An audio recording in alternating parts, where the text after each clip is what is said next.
Good morning, guys. Good morning, everyone. Hello, hello, hello, hello, hello. I hope आप Excel की तैयारी कर रहे हैं, एक्सेल रिवाइज कर रहे हैं क्योंकि सिर्फ क्लास में एक्सेल करने से it will not help you. भूल जाएंगे और मैं रोज रिवीजन नहीं करा पाऊंगी, राइट?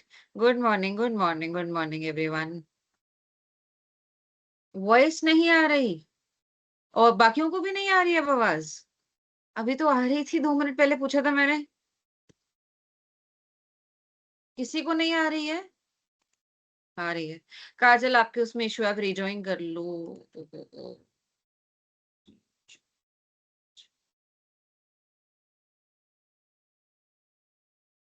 आवाज कम आ रही है, सबको सबको दिक्कत आ रही है कम आने की। ए भाई साहब, ये क्या इशू होता है? आधों को आवाज आती है, आधों को नहीं आती है। ग्रेट वैभव, ग्रेट। आ रही है, आ रही है, आ रही है। ठीक है। काजल का फोन खराब, मेरा लैपटॉप भी खराब है उस महीने से, तो आधा टाइम मेरी भी आवाज नहीं जाती है। ठीक है, ठीक है, ओके। 1 मिनट में शुरू कर रहे हैं क्लास।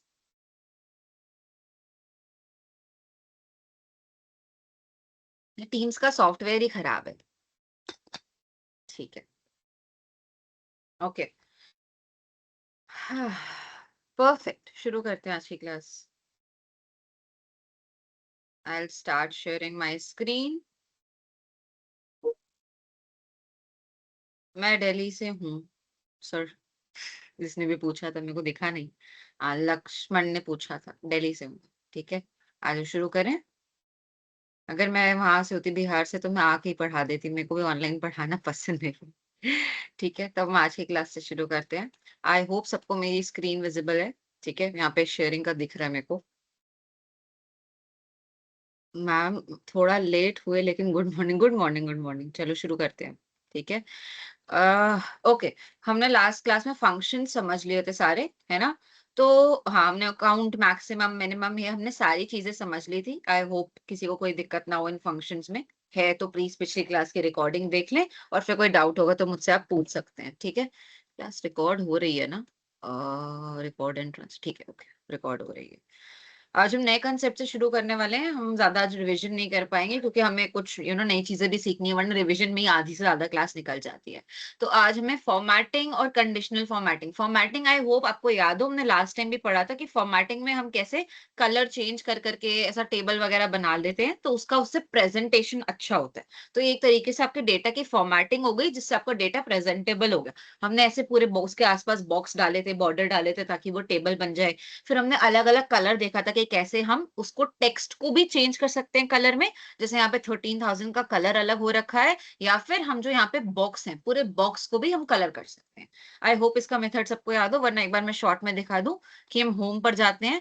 होम पर यहाँ पर 2 ऑप्शन होते हैं, यहाँ पे बल्कि बहुत सारे ऑप्शन। देखो, आप यहाँ पे फॉन्ट भी बदल सकते हो अपने टेक्स्ट का, है ना? मेरे को ये फॉन्ट नहीं पसंद है, मान लो इनका, तो मैंने ये पकड़ा। या फिर मैं कहूंगी मेरे को हेडिंग का फॉन्ट अलग रखना है, तो मैंने सारी हेडिंग्स जो है वो पकड़ी एक बार में। ये हेडिंग सेलेक्ट हो जाए, 1 सेकंड। ये सारी हेडिंग मैंने एक बारी में पकड़ ली। ठीक है, फिर मैं होम पे गई। होम पे मैंने देखा यहाँ पे फॉन्ट आ रहा है जहाँ पे कैलिब्री लिखा हुआ है। मैंने कहा मेरे को अल्जीरियन फॉन्ट चाहिए। लो, मैंने अपने हेडिंग का वो ही बदल बदल दिया, फॉन्ट बदल दिया। ये स्क्रीन। तो आप फॉन्ट भी बदल सकते हैं, आप साइज भी बदल सकते हैं। मैं कहती हूँ मेरे को हेडर्स और बड़े चाहिए, तो यहाँ पे 11 आ रहा है साइज। तो ये देखो, मैं हेडर कितने भी बड़े कर सकती हूँ। आई होप सबको बैकग्राउंड में दिख रहा है क्या बदल रहा है ना? तो आप फॉन्ट भी बदल सकते हैं, आप साइज भी बदल सकते हैं। और फिर उसके बाद हमने देखा था कि आप ऐसा बॉक्स फिल भी कर सकते हैं। ये देखिए, आप कलर्स भी बदल सकते हैं, काला, कोई कोई भी कलर लगा सकते हैं, राइट? आपने कलर भी बदल सकते हैं, और फिर आप टेक्स्ट का कलर भी बदल सकते हैं कि मेरे को टेक्स्ट का कलर भी ब्लैक नहीं रखना है, हेडिंग के टेक्स्ट का कलर भी मेरे को अलग रखना है, तो आप ऐसे कलर भी बदल सकते हैं। तो इससे आपका जो डेटा है ज्यादा प्रेजेंटेबल होता है, समझने में आसानी होती है। आपको आसानी करनी है, ऐसे अतरंगी कलर मत भर देना कि तुमने रेड कलर का कर दिया बॉक्स, समझ ही नहीं आ रहा किसी को उसके अंदर क्या है ना? तो कलर आंखों को सुहाने भी चाहिए, आपको ऐसे कलर्स भरने हैं। वो आपकी सेंस पर है। आई आई ट्रस्ट योर सेंसेस। ठीक है, तो आई होप इसमें कोई डाउट नहीं होगा आपको कि कैसे हम डेटा को फॉर्मेट कर सकते हैं ताकि वो ज्यादा प्रेजेंटेबल हो जाए। हमने पूरे डेटा के आसपास ऐसा बॉक्स भी बना रखा है। कैसे बनाया था हमने? हमने सारे डेटा को सेलेक्ट करा था, होम पर ही हम गए थे, और होम पर हमारा ये वाला था।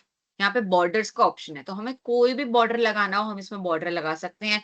Thick outside border, all border, right border, left border, कोई भी बॉर्डर हम लगा सकते हैं। अब हम इसमें बॉर्डर थिक आउटसाइड लगाए तो देखो आउटसाइड एक डिब्बा बन गया, है ना। आई थिंक बॉर्डर का मोटापा यहाँ डिसाइड करने का ऑप्शन है क्या?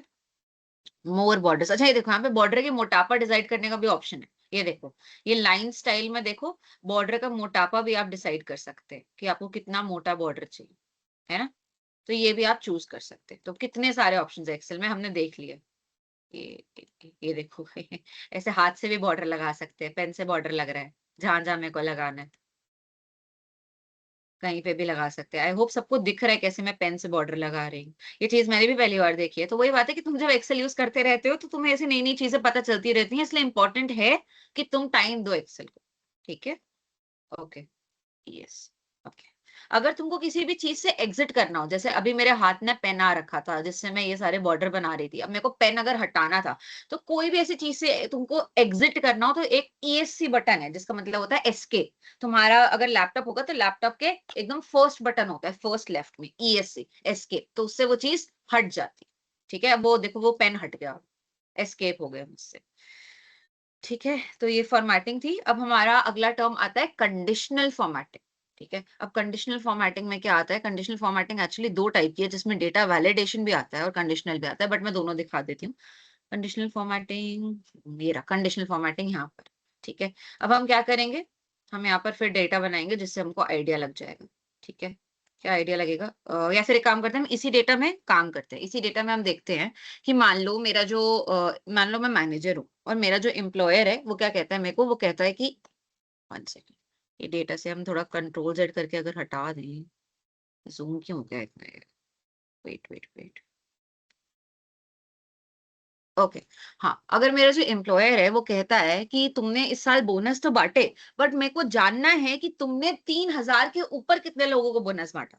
क्यों देखना चाहता है वो ये? क्योंकि वो देखना चाहता है कि इन लोगों पे इतना पैसा खर्च हो रहा है तो क्या ये इतना काम कर भी रहे हैं, है ना। हमारा जो ओनर है ऑर्गेनाइजेशन का, वो मेरे को आके कहता है कि तुमने इस साल बोनस बांटे, बट मेरे को देखना है तुमने 3,000 से ज्यादा किस किस को बोनस बांटा, तो वो सारे लोगों को हाईलाइट करके आओ, उन सारे नंबर्स को हाईलाइट करके आओ। अब तुम कहोगे भाई साहब कि इतनी सी तो लिस्ट है तो चल जाएगा, बट जैसे कि हमने पहले भी देखा था, जब हमारे पास ऐसी लिस्ट होती है, अब इसमें तो कितना लोगों को, सब 58 लोगों को बोनस दिया है, राइट। और एक एम्प्लॉय एक ऑर्गेनाइजेशन में तो कितने लाखों एम्प्लॉयज हो सकते हैं, जैसे अमेजोन टाइप की ऑर्गेनाइजेशन है, रिलायंस टाइप की ऑर्गेनाइजेशन है, तो उसमें क्या तुम हर बंदे का बोनस चेक करोगे और फिर उस बोनस को हाईलाइट करोगे कि 3,000 रुपए से ज्यादा किसका बोनस है?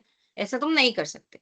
तो इसमें हम कंडीशनल फॉर्मेटिंग यूज करते हैं, जिसमें हम कंडीशन लगाते हैं। क्या लगाते हैं? कंडीशन लगाते हैं। जैसे हम करते हैं इसको, हम इसको सेलेक्ट कर लेते हैं, इसको हम डेटा को, यहाँ पे ये डेटा है ना हमारा, डेटा को हम सेलेक्ट कर लेते हैं। ठीक है, इसके बाद हम जाएंगे होम पर। होम पर यहाँ पे कंडीशनल फॉर्मेटिंग तुमको दिख रहा है। कंडीशनल फॉर्मेटिंग में तुम जाओगे तो यहाँ लिखा हुआ है हाईलाइट सेल रूल्स। वो कह रहा है कि मैं सेल्स को हाईलाइट कर दूंगा, तो तुम्हें यहाँ पर इसको कंडीशन देखनी है कि तू 3,000 से बड़े वाले सेल्स को हाईलाइट कर दे। क्यों कर दे? क्योंकि अभी हमने बात करी कि हमारे बॉस को देखना है कि किस किस को 3,000 से ऊपर का बोनस मिला है, क्योंकि उसको फिर चेक करना है क्या उनकी परफॉर्मेंस इतनी अच्छी है कि उनको इतना बोनस मिल रहा है, या उनको जॉब से निकालना है ना। तो हमने क्या करा, हमने जो हमारा डेटा था, जो हमारा डेटा है, हम डेटा सेलेक्ट करेंगे तभी वो डेटा को हाईलाइट करेगा, है ना। तो हमने हमारे डेटा को सेलेक्ट करा, हम होम पर गए। होम पर एक यहाँ पे आइकन है स्टाइल्स के अंदर कंडीशनल फॉर्मेटिंग का। ठीक है, तो इसमें हम कंडीशनल फॉर्मेटिंग करेंगे, मतलब हम कंडीशन देंगे उसको, जिससे वो उसको फॉर्मेट कर देगा, जिससे उसको प्रेजेंट कर देगा। ठीक है, तो हम इसको कहने कि 3,000 से ऊपर वाले सारे सेल्स को तू हाईलाइट कर दे। तो यहाँ हाईलाइट सेल रूल्स में ग्रेटर देन कितना? Greater than 3,000, greater than 3,000। ठीक है, अब यहाँ पे हम डिसाइड भी कर सकते हैं कि हमें कैसा हाईलाइट करना है। लिखो, यहाँ पे ऑप्शन लिखा हुआ है light red fill with dark red text. तो डिब्बा लाइट रेड कलर का होगा और उसमें टेक्स्ट डार्क रेड कलर का होगा। आप यहाँ बदल सकते हो, yellow fill with dark yellow text, green fill with dark green text, है ना। आपके पास ऑप्शन भी है कि आप कैसे उनको हाईलाइट करना चाहते हो। अब 3,000 से ऊपर अगर किसी का बोनस है तो कोई वो चिंतामयी बात नहीं है, तो मैं लाल नहीं यूज करूंगी। तुम समझ लो, लाल यूजुअली कोई चिंता की बात होती है ना, उसके लिए होता है। ठीक है, तो मैं येलो कर देती हूँ उसको, एक काम करती हूँ, yellow fill with dark yellow text. Yellow अजीब लगता है ऐसे, येलो छोड़ो, ग्रीन करते हैं, आओ ग्रीन करते हैं, आओ ओके कर दे। ये देखो, इसने इन दोनों वैल्यूज को हाईलाइट कर दिया। क्यों कर दिया? क्योंकि यही दोनों केवल 3000 से बड़ी है। आई होप आपको समझ आया कंडीशनल फॉर्मेटिंग कैसे लगती है। आप देखते हो कि आपके पास जो डेटा है, जो भी डेटा है उसमें कोई कंडीशन लगनी है ना। अगर मेरा जो डेटा है उसमें मेरे को किसी कंडीशन के बेसिस पे कुछ नंबर्स को हाईलाइट करना है तो कंडीशनल फॉर्मेटिंग यूज होती है। यही चीज अगर कंपनसेशन में आ जाए कि हमारा जो फाउंडर है वो कह रहा है कि मेरी ऑर्गेनाइजेशन में 5000 6000 से ऊपर किसको सैलरी मिल रही है, मेरे को देखना है, मेरे को देखना है कि वो सही काम कर रहा है कि नहीं कर रहा। तो आप सारी कॉम्पनसेशन को, ईएससी, आप सारी कॉम्पनसेशन को, ओहो क्या हो रहा है, सारी कॉम्पनसेशन को आप पकड़ के सेलेक्ट कर लेंगे क्योंकि आपका ये डेटा है। आपने सारा डेटा सेलेक्ट कर लिया, आप गए होम पर, आप गए कंडीशनल फॉर्मेटिंग में, आप गए highlight cell rules, greater than मान लो मैं कह रही हूँ 5000 में ऑर्गेनाइजेशन 5000 से ऊपर किसकी सैलरी है। फिर अगेन आप यहाँ पे चूज कर सकते हैं क्या, कौन सा कलर आपको चूज करना है, आपकी मर्जी है, इसमें कोई दिक्कत नहीं है। तो यहाँ पे आप कुछ भी चूज कर सकते हैं, कस्टम भी कर सकते हैं, अपने हिसाब से भी चूज कर सकते हैं कि हमें कौन सा कलर, कौन सा साइज क्या चाहिए। ये देखो सारे ऑप्शन है यहाँ पे कि हमें कौन से कलर से फिल करना है, कौन सा बॉर्डर चाहिए, कौन सा फॉन्ट चाहिए, है ना। तो आप कुछ भी उसको चूज कर सकते हो, आपकी मर्जी। हम यहाँ पे चूज कर लेते हैं, रुको, कलर हम चूज करते हैं टेक्स्ट का, यहाँ पे मान लो ब्लू। और फिर बॉक्स का हम कलर चूज कर लेते हैं, पता नहीं दिखेगा भी कि नहीं, इतने अजीब कलर में चूज कर रही हूँ, ये कलर चूज कर लेते हैं। ओके, ये देखो यही आ गया ना जो मैंने चूज करा था, है ना। अब 5000 से ऊपर जिस जिसकी सैलरी है वो सारी हाईलाइट हो गई। अब ये डेटा तो छोटा है, अब ये सेम चीज हम बड़े डेटा में भी कर सकते हैं कि यहाँ पर आपने कहा कि मंथली सैलरी जिन जिन की मंथली सैलरी मान लो मैं कहती हूँ 30,000 से ऊपर है या 30,000 से कम है, चलो अब ये मान लेते हैं, हम ये मान लेते हैं कि हमारी ऑर्गेनाइजेशन में हमें देखना है कि कितने ऐसे लोग हैं जिनको सैलरी 30,000 से कम मिल रही है, क्योंकि गवर्नमेंट ने कोई रूल निकाला है कि मंथली सैलरी 30,000 से ऊपर होनी चाहिए। ऐसे ही मान लो तुम, ठीक है, गवर्नमेंट ने कोई रूल निकाला है कि मंथली सैलरी 30,000 से ऊपर होनी चाहिए। तो मैं देख रही हूँ कि मेरी ऑर्गेनाइजेशन में ऐसे कितने लोग हैं जिनकी सैलरी 30,000 से कम है। तो तुम ये डेटा जो है इसको सेलेक्ट कर लो, ठीक है। तुम ऐसे नीचे जाके भी सेलेक्ट कर सकते हो, आई थिंक ऐसे भी काम बन जाएगा। कहाँ तक जा रहा है, वैसे पूरा ही नीचे तक जा रहा है वो, इसको रहने देते हैं। फिर अपने डेटा को सिलेक्ट करते हैं, मेरा डेटा जो है वो यहाँ से आता है। आई होप सबको याद होगा कैसे सेलेक्ट करते हैं। हम ऐसा होल्ड करके लेफ्ट पे क्लिक करके रखते हैं और वो डेटा सेलेक्ट हो जाता है। लेफ्ट पे होल्ड करके क्लिक करके नीचे खींच देना उसको, वो डेटा सेलेक्ट हो जाता है, ठीक है। फिर होम पर जाएंगे, कंडीशनल फॉर्मेटिंग जाएंगे। अब मैंने कहा कौन किस किस की सैलरी 30,000 से कम है, तो अब यहाँ पे हम लेस देन पे जाएंगे, है ना, highlight cell rules, less than 30,000, 30,123 30,000, ठीक है। ओके, किस किस की सैलरी 30,000 से कम है वो हाईलाइट होके आगे देखो यहाँ पे, ठीक है। तो ये होता है आपका कंडीशनल फॉर्मेटिंग, जिसमें जो एक पर्टिकुलर वैल्यू सेट होता है जो आपको हाईलाइट करवाना है, जो चिंताजनक है या जो हमने बहुत सारी कंडीशन सुन ली वैसा है तो हम उसको हाईलाइट करते हैं, ठीक है। कंडीशनल फॉर्मेटिंग ये है। दूसरी चीज है डेटा वैलिडेशन, जो बहुत मजेदार है। क्या मजेदार है डेटा वैलिडेशन में, मैं बताती हूँ। हम एक डेटा सेट बनाते हैं, रुको। अब मान लो यहाँ पर तुमने एक और कॉलम बना देते हैं जिसमें हमने सारे एम्प्लॉयज की क्या लिख दी, सारे एम्प्लॉयज की एज लिख दी, ठीक है। सारे एम्प्लॉयज की एज लिख दी मैंने, यहाँ पे लिख दी इसकी एज 20, 22, 25, 50, 25। अब मान लो मैं इसकी एज 25 लिख रही थी और गलती से एक जीरो ऐड हो गया। क्या किसी की एज 250 साल हो सकती है, ठीक है। मान लो यहाँ पर मेरे से गलती से नेगेटिव ऐड हो गया, -20। क्या किसी की एज -20 हो सकती है ना। या फिर और फिर यहाँ नॉर्मल हम लिखते हैं 19 और 50, ठीक है। ऐसे ही तो मान लो किसी के मार्क्स हैं, ठीक है, ये तो एम्प्लॉय है बट फिर भी मान लो कि एम्प्लॉय है, उनको मार्क्स मिलते हैं आउट ऑफ 10, ठीक है। उनकी परफॉर्मेंस के लिए उनको मार्क्स मिलते हैं आउट ऑफ 10, ठीक है। अब कोई एम्प्लॉय है ना बड़ा शाना निकला, उसको इस डेटा सेट की ना भनक लग गई कि ये डेटा सेट बना हुआ है, उसने जाके ना अपने 20 नंबर लगा दिए। उसको पता ही नहीं था कि मार्क्स आउट ऑफ 10 है, उसने जाके अपने 20 नंबर लगा दिए, ठीक है। तो 9 5 7 6 6 4 3। तो अब इसमें आप डेटा वैलिडेशन का यूज भी कर सकते हैं, डेटा वैलिडेशन और कंडीशनल फॉर्मेटिंग दोनों का यूज कर सकते हैं। दोनों का यूज क्यों कर सकते हैं, जैसे अभी हमने कंडीशनल फॉर्मेटिंग में क्या देखा था कि हमने हाईलाइट करा, है ना। होम पर जाएंगे, यहाँ पर आपने कंडीशनल फॉर्मेटिंग देखा, हाईलाइट सेल रूल्स, है ना। हाईलाइट सेल रूल्स में आप कर सकते हो कि आपको किससे बड़ा छोटा हाईलाइट करना है। अब आप कहते हो कि मेरी ऑर्गेनाइजेशन में किसी की उम्र जो है, मेरी ऑर्गेनाइजेशन में किसी की उम्र जो है 50 के ऊपर है ही नहीं, तुमने कहा कि 50 के ऊपर नहीं है, या मान लो जो भी है 60 के ऊपर नहीं है, क्योंकि 60 पे रिटायरमेंट होती है, तो किसी की 60 से ऊपर होनी ही नहीं चाहिए, है ना। तो हमने यहाँ पे ओके कर दिया। अब यहाँ पे 250 या तुम्हारा हाईलाइट होके आ गया, है ना। या फिर तुमने कहा कि मेरी ऑर्गेनाइजेशन में किसी की एज नेगेटिव नहीं होनी चाहिए, तो तुमने सेम चीज फॉलो करी, तुम होम पे गए, तुम कंडीशनल फॉर्मेटिंग पे गए, तुमने हाईलाइट करा लेस देन, लेस देन। अब लेस देन 1 तो किसी की एज नहीं हो सकती ना, वो तो नेगेटिव में चली जाएगी। तो मैं कह रही हूँ लेस देन 1 वाली सारी वैल्यूज हाईलाइट करो। जीरो भी नहीं हो सकती किसी की एज, अगर किसी की एज जीरो लिखी तो वो भी गलत है। तो लेस देन 1 सारी वैल्यूज हाईलाइट करो। ओके, तो अब देखो लेस देन 1 वाली वैल्यू -20 भी हाईलाइट हो गई। इसका एक तरीका और है, ठीक है। आप कहोगे कि मैडम ऐसे बाद में हाईलाइट करने की जगह क्या मैं पहले ही उस डेटा पे एक कंडीशन डाल दूं कि इसमें नेगेटिव वैल्यू नहीं डाल सकती, या इसमें जो है 60 से ऊपर नंबर नहीं डाल सकता। मैं कहा जरूर डाल सकते हो, तो उसको डेटा वैलिडेशन कहते हैं, कि आप डेटा डालने से पहले ही डेटा पर एक कंडीशन लगा दो, ठीक है। जैसे मैं यहाँ पे फिर से मार्क्स वाला कॉलम बनाती हूँ, मार्क्स आउट ऑफ 10, ठीक है। अब मेरे को पता है कि इसमें 10 के ऊपर तो नंबर डल ही नहीं सकता है, तो मैं क्या करूंगी, मैं ये सारे कॉलम्स को सिलेक्ट करूंगी, ठीक है। हम जाएंगे डेटा पर, हम जाएंगे डेटा पर, हमने सारा कॉलम सिलेक्ट करा, हम आ गए डेटा पर। अब डेटा पर डेटा टूल्स में देखो, ये data validation, data validation allow, क्या अलाउ करना है हमें, एनी होल नंबर अलाउ करना है। बिटवीन, बिटवीन किसी को 0 मिल सकते हैं मार्क्स, मिल सकते हैं, क्यों नहीं मिल सकते, 0 आउट ऑफ 10 जरूर मिल सकते हैं। Minimum 0, maximum 10। ओके कर देंगे, ओके कर दिया। अब मैं यहाँ पे 20 डालने की कोशिश करती हूँ, 20 डाला, एंटर करा। This value doesn't match the validation restrictions defined for this cell. तो हमने पहले ही डेटा को वैलिडेट कर दिया, पहले ही हमने डेटा पे कंडीशन लगा दी कि इन सेल्स में जो डेटा भरेगा वो इस नंबर से बड़ा नहीं होना चाहिए, ठीक है। अगर आपके पास समय है पहले करने का तो ये तरीका है पहले करने का। अगर पहले करने का समय नहीं है, अब बाद में डेटा को देखते हैं, तो आप कंडीशनल फॉर्मेटिंग से डेटा को चेक कर सकते हैं कि उसमें क्या डिस्क्रिपेंसीज, क्या गलतियां हैं, क्या कमियां हैं, ठीक है। ऑब्वियसली आप बिल्कुल अगर कोई गलत लिख दे, कुछ ऐसा कोई अपने नंबर अपने आप 10 कर दे, वो आप नहीं पहचान पाएंगे। उसके लिए हम लॉक शीट को यूज करते हैं कि शीट लॉक हो जाए, उसका डेटा एडिट ना हो। बट अभी आप ये कमी अगर आप चाहते हैं हो ही ना, तो ऐसे आप उसको हटा सकते हैं। एक बार फिर से हम देखेंगे, मैंने क्या बोला, कि हमने कहा कि हम चाहते हैं कि किसी की एज जो है ना वो नेगेटिव में ना आए, या जो है 60 से ऊपर ना जाए, है ना। अब हम पहली अगर एज लिख चुके हैं तो हम कुछ नहीं कर सकते।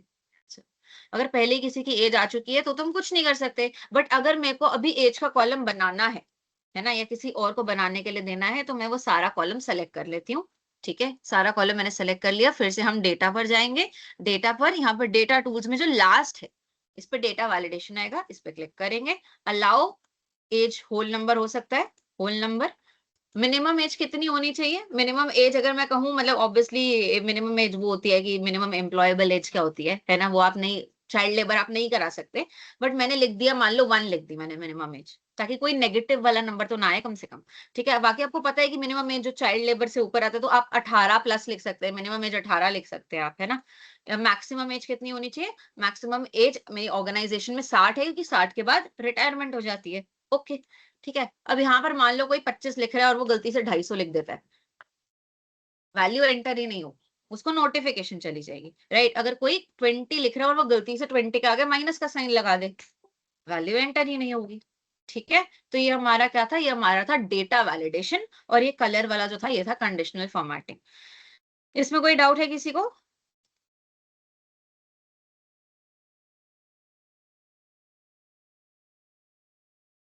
ये क्या चल रहा है गाइस, तुम क्लास नहीं सुन रहे हो क्या? फिर कहोगे मैडम रिपीट कर दो, देखो मैं रिपीट नहीं करूंगी ऐसे, अगर यही चलता रहा तो। किसी को कोई डाउट है? No doubt. मेरे को लग रहा है वैभव के अलावा कोई क्लास नहीं सुन रहा है, सबको अटेंडेंस की ही पड़ी है। अटेंडेंस क्लास के बाद भी बन जाती है, तुम्हें पहले पढ़ने की जरूरत है। All clear? Anyone else? No doubt, perfect. Shiv, ये वीडियो रिकॉर्ड हो रही है, आप लेट ज्वाइन हुए हो तो आप क्लास के बाद इस बची हुई पार्ट की रिकॉर्डिंग देख सकते हो, जो आपने अराउंड 20 मिनट की मिस करी है, ठीक है। ओके, आगे बढ़ते रहिए, मतलब पीछे तो नहीं बढ़ेंगे, बढ़ना तो आगे ही है। सेल्फ कोड के पोर्टल पे भी बहुत सी रिकॉर्डेड क्लासेस हैं। हाँ, तो फिर तुम्हें ढूंढनी पड़ेगी ना, वो कष्ट तो करना ही पड़ेगा, मैं क्या बोलूं। हाँ ठीक है, परफेक्ट। आ जाओ फिर आगे चलते हैं, ये हमारा कंप्लीट हो गया फॉर्मेटिंग और कंडीशनल फॉर्मेटिंग। ठीक है, okay. Navigating large data set freeze page. अब इसका मैं तुमको यहीं पे एग्जांपल देती हूँ कि जब तुम हमारे इस वाले डेटा पर थे तो तुम्हें क्या होता था कि मान लो यहाँ पे तुम्हारे हेडर लिखे हुए तुमको दिख रहे होंगे, employee ID, name, department, city. अब तुम जब नीचे जाते हो ना वो हेडर गायब हो जाते हैं, तो तुमको कंफ्यूजन होने लगती है कि मैडम हेडर तो दिख नहीं रहा है, हेडिंग तो दिख नहीं रही है, पता नहीं क्या लिखा हुआ है, ये क्या है, ये 4433 क्या है, ये क्या नंबर है ना। तो तुमको ऐसे कंफ्यूजन हो जाती है। तो तुम जो पहली वाली रो है उसको तुम फिक्स कर सकते हो, पहला वाला कॉलम जो है तुम उसको फिक्स कर सकते हो। तुम जिस डेटा को उसको चाहे फिक्स कर सकते हो। ये कहां पर आता है? आई थिंक ये व्यू में आता है। यस, ये व्यू में आता है। अब व्यू में जब तुम आते हो तो व्यू में देखो ये तुमको फ्रीज पेन्स का ऑप्शन दिख रहा है, ये वाला फ्रीज पेन्स। अब तुम्हारे पास ऑप्शन है, तुम टॉप रो को फ्रीज कर सकते हो, तुम फर्स्ट कॉलम को फ्रीज कर सकते हो। अब मान लो मेरे को फर्स्ट कॉलम सेकंड कॉलम दोनों फ्रीज करनी है, मेरे को एम्प्लॉय आईडी भी देखनी है, मेरे को बंदे का नाम भी देखना है ना, मेरे को ये दोनों फ्रीज करनी है। तो पहले तुम देखते हैं फर्स्ट और फर्स्ट कॉलम फ्रीज होता है तो क्या होता है, टॉप रो को फ्रीज कर देते हैं। मैंने टॉप रो को फ्रीज पे क्लिक कर दिया, अब क्या होगा, मैं नीचे करती हूँ डेटा, ये देखो। क्या तुमको दिख रहा है कि तुम्हारा नीचे का डेटा हिल रहा है, बट तुम्हारा टॉप रो जो है वो वैसे का वैसा है ना। टॉप रो में ऐसे होता है। ठीक है, अब फर्स्ट कॉलम को फ्रीज करके देख लेते हैं। फ्रीज करके आप इसको अनफ्रीज भी कर सकते हैं या फिर आप इसको ऐसे भी रहने दे सकते हैं। Freeze first column. अभी मैं साथ में दो सेटिंग लगा सकती हूँ, मतलब हमारा फर्स्ट रो भी फिक्स्ड है, हमारा फर्स्ट कॉलम भी फिक्स्ड है। फर्स्ट रो फिक्स्ड है, चेक कर लेते हैं। अच्छा, फर्स्ट रो अनफ्रीज हो गया। अच्छा, एक बारी में एक ही चीज फ्री हो सकती है, मेरे को भी नहीं पता था ये, वो एक बारी में एक ही चीज फ्रीज हो सकती है। मैंने कॉलम को फ्रीज करा तो रो अनफ्रीज हो गई। ओके, अब हमारा कॉलम फ्रीज हुआ हुआ है, तो इसका मतलब अगर मैं ऐसे आगे भी बढ़ती हूँ तो मेरा देखो तुम फर्स्ट कॉलम वैसे का वैसा है। ये देखो, ऐसे का ऐसा है फर्स्ट कॉलम, चाहे मैं जितना मर्जी हिलू डुलूं। ठीक है, ओके। अब मान लो मेरे को एक साथ दो कॉलम फ्रीज करने हैं, मेरे को फर्स्ट टू कॉलम्स जो है मेरे को दोनों फ्रीज करने हैं। ठीक है, तो यहाँ पे हम अनफ्रीज कर देते हैं सारे। अब मेरे को ये भी फ्रीज करना है, एम्प्लॉय आईडी भी, और मेरे को नेम भी फ्रीज करना है। तो इसका क्या तरीका, ध्यान से सुनेंगे, इसका तरीका हल्का सा अलग है। आपको जो भी कॉलम फ्रीज करने हैं, ठीक है, मेरे को फर्स्ट और सेकंड फ्रीज करना है, तो उनको छोड़ के उसके अगले वाले कॉलम को सेलेक्ट करो, उनको छोड़ के उसके अगले वाले कॉलम को सेलेक्ट करो, और जाओ तुम अपने व्यू पर, और यहाँ पर फ्रीज पेन्स पर क्लिक कर दो। Freeze panes. अब तुम्हारे फर्स्ट टू कॉलम फ्रीज हो। यहाँ पे अगर हम आगे बढ़ेंगे तो तुम देखोगे, ये देखो ये देखो ये देखो, सी वाला आगे जा रहा है, फर्स्ट टू कॉलम्स फ्रीज हो। मैंने क्या बोला, मेरे को जो जो कॉलम फ्रीज करने थे मैं उसके अगले कॉलम पर गई, उसको सेलेक्ट करा और फ्रीज पेन्स पर क्लिक करा, जिससे उसके पिछले वाले कॉलम फ्रीज हो गए। अब यही तरीका है इसमें, मेरे को रीजन नहीं पता कि ऐसा तरीका क्यों है, बट एक्सेल में यही तरीका है। दोबारा इस तरीके को देखेंगे, क्या तरीका है। यहाँ पे अनफ्रीज कर देते हैं। आपको जो भी कॉलम या जो भी रो फिक्स करना है, आप उसकी अगली पर जाएंगे। जैसे मान लो कि मैंने एम्प्लॉय आईडी फ्रीज करी और मैंने फर्स्ट एम्प्लॉय का भी डेटा जो था वो फ्रीज कर दिया। ठीक है, तो फ्रीज करने के लिए क्या करूंगी, मैं थर्ड रो पर जाऊंगी। मैं थर्ड रो को सेलेक्ट करूंगी, फिर मैं हमारे रिव्यू पर जाऊँ, फिर हमारे व्यू पर जाऊंगी मैं, और फिर मैं फ्रीज पेन्स पर चली जाऊँ। अब मैंने थर्ड रो को सेलेक्ट करके चीज करी थी, तो फर्स्ट और सेकंड रो जो है वो फ्रीज हो गई होंगी। देखें हम एक बार, आओ एक बार नीचे जाके देखते हैं। ये देखो, फर्स्ट और सेकंड फ्रीज हो गई, बाकी सारा डेटा जो है हमारा मूव कर रहा है। तो आपको जो भी डेटा फ्रीज करना हो, उसका अगला रो या अगला कॉलम पकड़ के उसको सेलेक्ट कर लें। उसके बाद आप अपने व्यू पर जाएं और फ्रीज पेन्स पर फ्रीज करें, है ना। फर्स्ट रो फर्स्ट कॉलम तो आप फ्रीज कर ही सकते हैं, उसके लिए स्पेशली अलग से मेंशन करा हुआ है, freeze top row, freeze first column.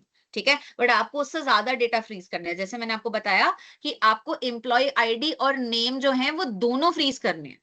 आपको एम्प्लॉय आईडी और नेम दोनों फ्रीज करने हैं, तो आप तीसरा कॉलम उठाएंगे जो हमारा डिपार्टमेंट का कॉलम है। आप जाएंगे व्यू पर, आप जाएंगे फ्रीज पेन्स पर, और फ्रीज पर जाएंगे तो थर्ड कॉलम पर गए, तो फर्स्ट और सेकंड कॉलम जो है वो हमारा फ्रीज हो गया। ठीक है, अगेन मेरे को नहीं पता ऐसा क्यों होता है, बट ऐसा ही होता है, यही तरीका है एक्सेल में फ्रीज करने का। ठीक है, अब ये क्यों आसान होता है हमें हमें इसलिए आसान होता है कि जब तुम मान लो नीचे स्क्रॉल कर रहे हो तो तुमको ये हेडर दिखता रहेगा, employee ID, name, city, age वाला, है ना। मैं नीचे जाती जाऊंगी तो मेरे को तब भी ये हेडर दिखता रहेगा। आई होप इसमें तो कोई डाउट नहीं है किसी को, ये तो काफी बेसिक है। ठीक है, ये हमारा फ्रीज पेन्स का ऑप्शन है। ओके, अगला हमारा है find and replace. Find and replace में क्या होता है वो भी बता देती हूँ मैं। यहाँ पे अनफ्रीज कर दें पहले हम हमारे डेटा को, व्यू, अनफ्रीज अनफ्रीज प्लीज। ठीक है, अब मान लो मुझसे क्या हो गया, मुझसे ना एक बहुत बड़ी भूल हो गई। क्या भूल हो गई? मेरा जो एज वाला कॉलम है ना, उस पे मैंने गलती से फॉर्मेट सेल्स में जाके फॉर्मेट सेल्स में जाके मैंने गलती से यहाँ पर करेंसी लगा दी। ठीक है, ये वाली करेंसी मैंने गलती से लगा दी, मैंने एज में करेंसी ठोक दी गलती से। ठीक है, अब तुमको है कि ये कैसे हटाऊं? क्या मैं एक एक नंबर को पकड़ूं फिर मैं उसमें से करेंसी का सिंबल हटाऊं? क्या मैं ऐसा कर सकता हूँ? क्या मैं इतनी मेहनत करूं? ये वाले में आ क्यों नहीं रहा है? ओके, ओके, यहाँ रुपये का कॉलम आ ही नहीं रहा है। ठीक है, ये ऐसे नहीं हटेगा, इसको रहने दो। ये वाले में ये अप्लाई नहीं होगा, ये रूल बेकार है। ठीक है, फाइंड एंड रिप्लेस में बेसिकली क्या होता है कि आपको किसी भी चीज को फाइंड करके अगर रिप्लेस करना है, जैसे मान लो कि मैंने तुमको लिखना था अपनी उसमें डॉग। ठीक है, तुम्हारा कोई आया जेनजी एम्प्लॉय, उसने डॉग की ये स्पेलिंग लिख दी हर जगह, ये आजकल बहुत चल रही है ना? तो हर जगह उसने डॉक्यूमेंट में ये करा कि जहां जहां उसको लिखना था डॉग, उसने ये हरकत कर दी है ना, मतलब मल्टीपल जगह उसने डॉग को ये वाला डॉग लिख दिया। अब तुमको हर डॉग को ऐसे को ढूंढना है, DAWG को, और उसको DOG बनाना है, क्योंकि वो एक्चुअल में तुमको कुत्ता लिखना था वहां पर, उसने डॉग लिख दिया। ठीक है, तो तुम क्या करोगे? तो इसका शॉर्टकट होता है बेसिकली फाइंड एंड रिप्लेस का। दो शॉर्टकट होते हैं, एक शॉर्टकट होता है शिफ्ट और F5, शिफ्ट और F5, और एक शॉर्टकट होता है कंट्रोल और एच, कंट्रोल और एच। तो शिफ्ट और F5 में क्या होता है एक्चुअली? शिफ्ट और F5 अगर मैं क्लिक करती हूँ तो यहाँ पे वो फाइंड आया अभी, है ना, ये आया फाइंड, और इसके साइड में लिखा हुआ है रिप्लेस, तो यहाँ पर फाइंड एंड रिप्लेस आ गया। ये शिफ्ट और F5 है जिसमें तुमको पहले फाइंड दिखता है फिर रिप्लेस दिखता है। बट अगर तुम कंट्रोल और एच करोगे तो तुम्हारा वो डायरेक्ट रिप्लेस वाला हेडर है वो खुल जाएगा। ठीक है, मैंने क्या क्या शॉर्टकट बोले दोबारा सुनेंगे, यहाँ पे मैं लिख के दे रही हूँ शॉर्टकट। शिफ्ट प्लस F5, इससे तुम्हारा कौन सा वो खुलता है? इससे तुम्हारा फाइंड वाला कॉलम खुलता है। ठीक है, और अगर तुम कंट्रोल प्लस एच करते हो तो इससे तुम्हारा फाइंड एंड रिप्लेस का कॉलम खुलता है। ठीक है, फाइंड एंड रिप्लेस, शॉर्टकट्स याद कर लो, इजी रहता है करना, वरना तुमको ऐसे सर्च कर करके ऐसा ढूंढना पड़ेगा। ये देखो होम पर है ये, है ना, मेरे को पता है क्योंकि मैं डेटा ऑपरेट करती रहती हूँ, बट तुमको जो प्रोसेस इजी लगे, बाकी है ना, लोग यूजुअली एक्सेल में शॉर्टकट्स बहुत यूज करते हैं, लोग तो माउस भी यूज नहीं करते। तो एनीवे, तो मैंने कहा कि मैं सारे, यहाँ पे मैंने लिखा फाइंड व्हाट, फाइंड व्हाट में फाइंड लिखेंगे DAWG डॉग, और रिप्लेस विद DOG डॉग। ठीक है, replace all done, we made 2 replacements. Okay, देखो अपने आप चेंज हो गया, अपने आप DAWG का DOG हो गया। ठीक है, तो फाइंड एंड रिप्लेस मतलब उस चीज को ढूंढो और उसको इस चीज से रिप्लेस करो। ठीक है, तो फाइंड रिप्लेस ऐसा होता है। एक चीज और इसमें तुम देख सकते हो, मैं बता रही हूँ, कंफ्यूज मत होना, बट मान लो कि जहां जहां पे डॉग लिखा है, मैं कह रही हूँ कि वहां वहां पे कुछ नहीं लिखना। ठीक है, क्योंकि हमें पता है कि हमारी ऑर्गेनाइजेशन डॉग्स को ही सर्व करती है, तो हमें वो वर्ड लिखने की जरूरत ही नहीं है, हमें वो वर्ड लिखने की जरूरत ही नहीं है। तो मतलब तुमको फाइंड करना है और रिप्लेस में तुमको है कि वो गायब हो जाए, तुमको उस वर्ड को फाइंड करना है और रिप्लेस में तुमको है कि वो गायब हो जाए, तो वो भी हम कर सकते हैं। Control H, find what, find dog, है ना, और हमारी ऑर्गेनाइजेशन डॉग्स की है तो हर जगह डॉग लिखने की जरूरत नहीं है, तो रिप्लेस विद में कर दो एम्प्टी, खाली, इसको रिमूव करना है, रिप्लेस में कर दो एम्प्टी। अब मैं कहूंगी replace all, okay, all done, we made 4 replacements, देखो वो डॉग गायब हो गया। ठीक है, तो फाइंड एंड रिप्लेस का तुम इसलिए भी यूज कर सकते हो। आई होप इसमें कोई डाउट नहीं है, आगे चलते हैं।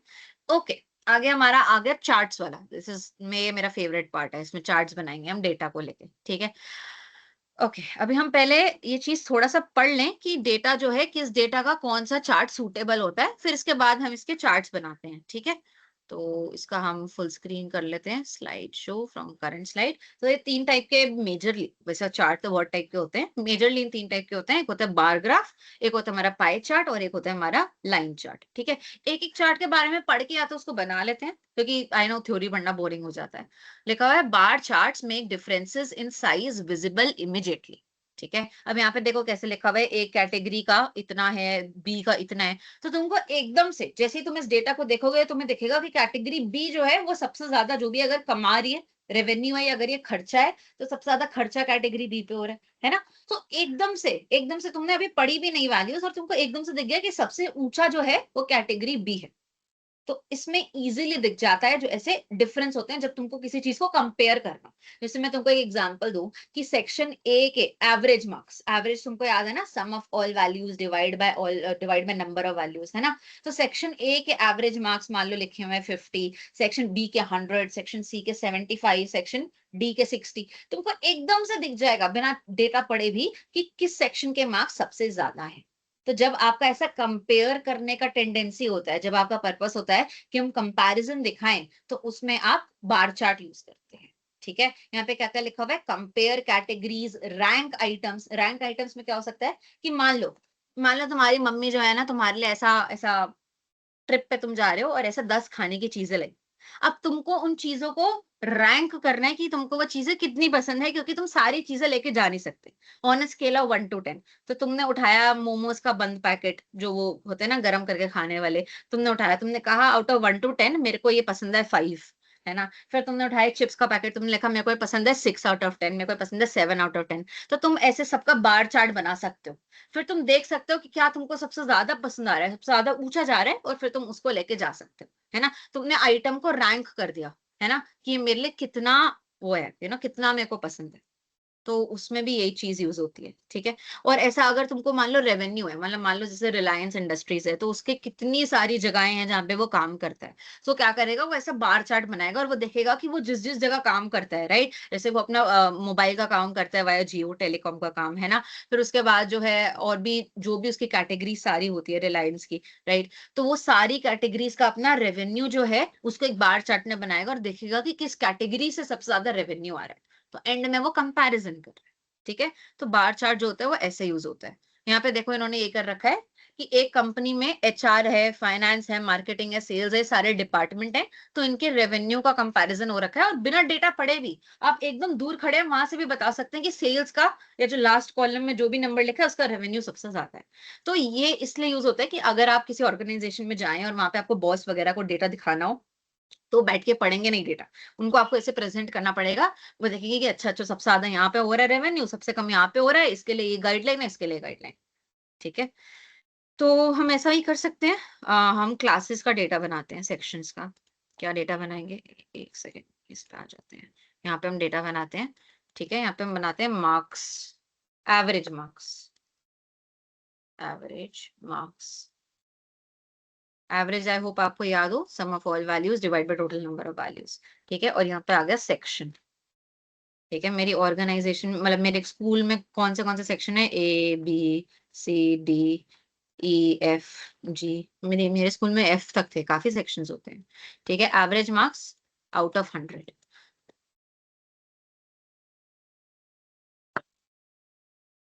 अब यहाँ देखो, यहाँ पे डेटा कट रहा है, तो आई होप तुमको याद हो डेटा कट रहा हो तो मैंने क्या सिखाया है कि जो भी कॉलम है इसके यहाँ पे एंड पे जाएंगे, एंड पे जब आपको ऐसा निशान दिखेगा तो उस पे आप डबल क्लिक कर देंगे, डबल लेफ्ट क्लिक, ये हमारा एक्सपैंड हो गया कॉलम, ठीक है। अब यहाँ पे एवरेज मार्क्स आउट ऑफ 100, 60, 70, 75, 80, 65, 85, 90 और 40। अच्छा और है नहीं डेटा, ओके। ये हमारा सारा डेटा आ गया। अब हम क्या करेंगे, अब हम इस डेटा को सेलेक्ट करेंगे। इस डेटा को मैंने क्या किया, इस डेटा को मैंने सेलेक्ट कर लिया। सेलेक्ट करने के बाद मैं जाऊंगी इंसर्ट पर।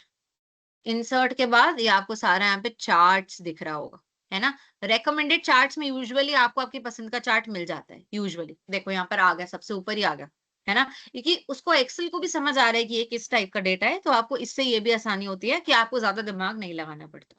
ओके करेंगे, तो यहाँ पर क्या आया, आप ध्यान से देखिए। यहाँ पर ओके, सेक्शन क्यों नहीं आया, एवरेज मार्क्स तो यहाँ पर आ गए सबके, और यहाँ पे आपको दिख गया कि किसके मार्क्स सबसे ज्यादा हैं। बट यहाँ पर इन्होंने नंबर दे दिया गलती से, तो अब जो है वो गलती भी कर सकता है एक्सेल, तो आपको ध्यान रखना है कि आप उस गलती को ठीक कर लें। सेक्शन का कॉलम इसने हटा दिया, उसकी जगह 1 2 3, सेक्शन 1 सेक्शन 2 सेक्शन 3 कर दिया इसने। तो इस डेटा को हम ठीक कैसे करें, automatically selected based on data text axis.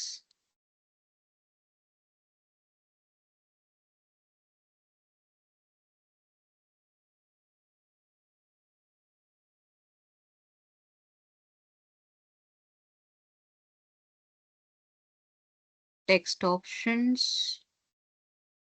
Text भरने का ऑप्शन क्यों नहीं आ रहा है?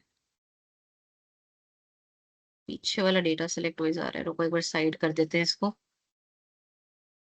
यहाँ पर आपको दिख रहा होगा, आपको यहाँ से पता चल जाएगा एटलीस्ट, बट सेक्शंस में उसने 1 2 3 4 लिख दिया इंस्टेड ऑफ ABCD। इसने क्यों किया वो मेरे को भी नहीं पता है। Text axis automatically select based on data category, maximum category, data, data access.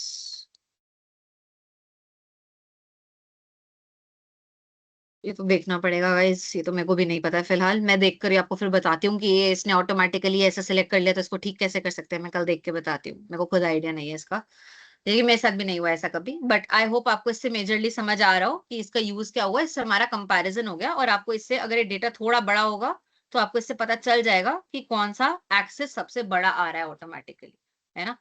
पे अगर प्लस का साइन आएगा, एक्सेस टाइटल, चार्ट टाइटल, आप चार्ट टाइटल खुद दे सकते हैं यहाँ पे। आप और हेडर्स भी दे सकते हैं, ये देखिए ऐसे हम यहाँ पे फिर लिख भी सकते हैं कि यहाँ पे जो है एवरेज मार्क्स आ रहे हैं और वहां पर सेक्शंस है। यहाँ पर एवरेज मार्क्स, एंटर, और यहाँ पर हमारा, यहाँ पर हम लिख देंगे सेक्शन। ये मैंने कैसे लाया ये भी मैं दोबारा बता रही हूँ आपको। यहाँ पर मैं चार्ट पर गई थी तो यहाँ पे एंड में प्लस का साइन था, प्लस का साइन था, तो उससे हम इसमें और एलिमेंट्स जो है ऐड कर सकते हैं। ठीक है, आई थिंक ये एडिट है, नहीं, चार्ट टाइटल। अच्छा, इसमें और टाइप्स भी हैं, ओके। अब अपना चार्ट जो है ऐसा अलग अलग भी बना सकते हैं। ये अलग अलग टाइप आ रहे हैं यहाँ पे, यहाँ पे अलग अलग स्टाइल है। इसमें आप कलर भी बदल सकते हैं, आप चाहे तो आप कहें कि मेरे को ये ब्लू कलर नहीं पसंद है तो आप कोई और कलर भी यूज कर सकते हैं। ये देखिए यहाँ पे कलर्स भी बहुत सारे ऑप्शन है, तो आप ये सब भी ट्राई कर सकते हैं।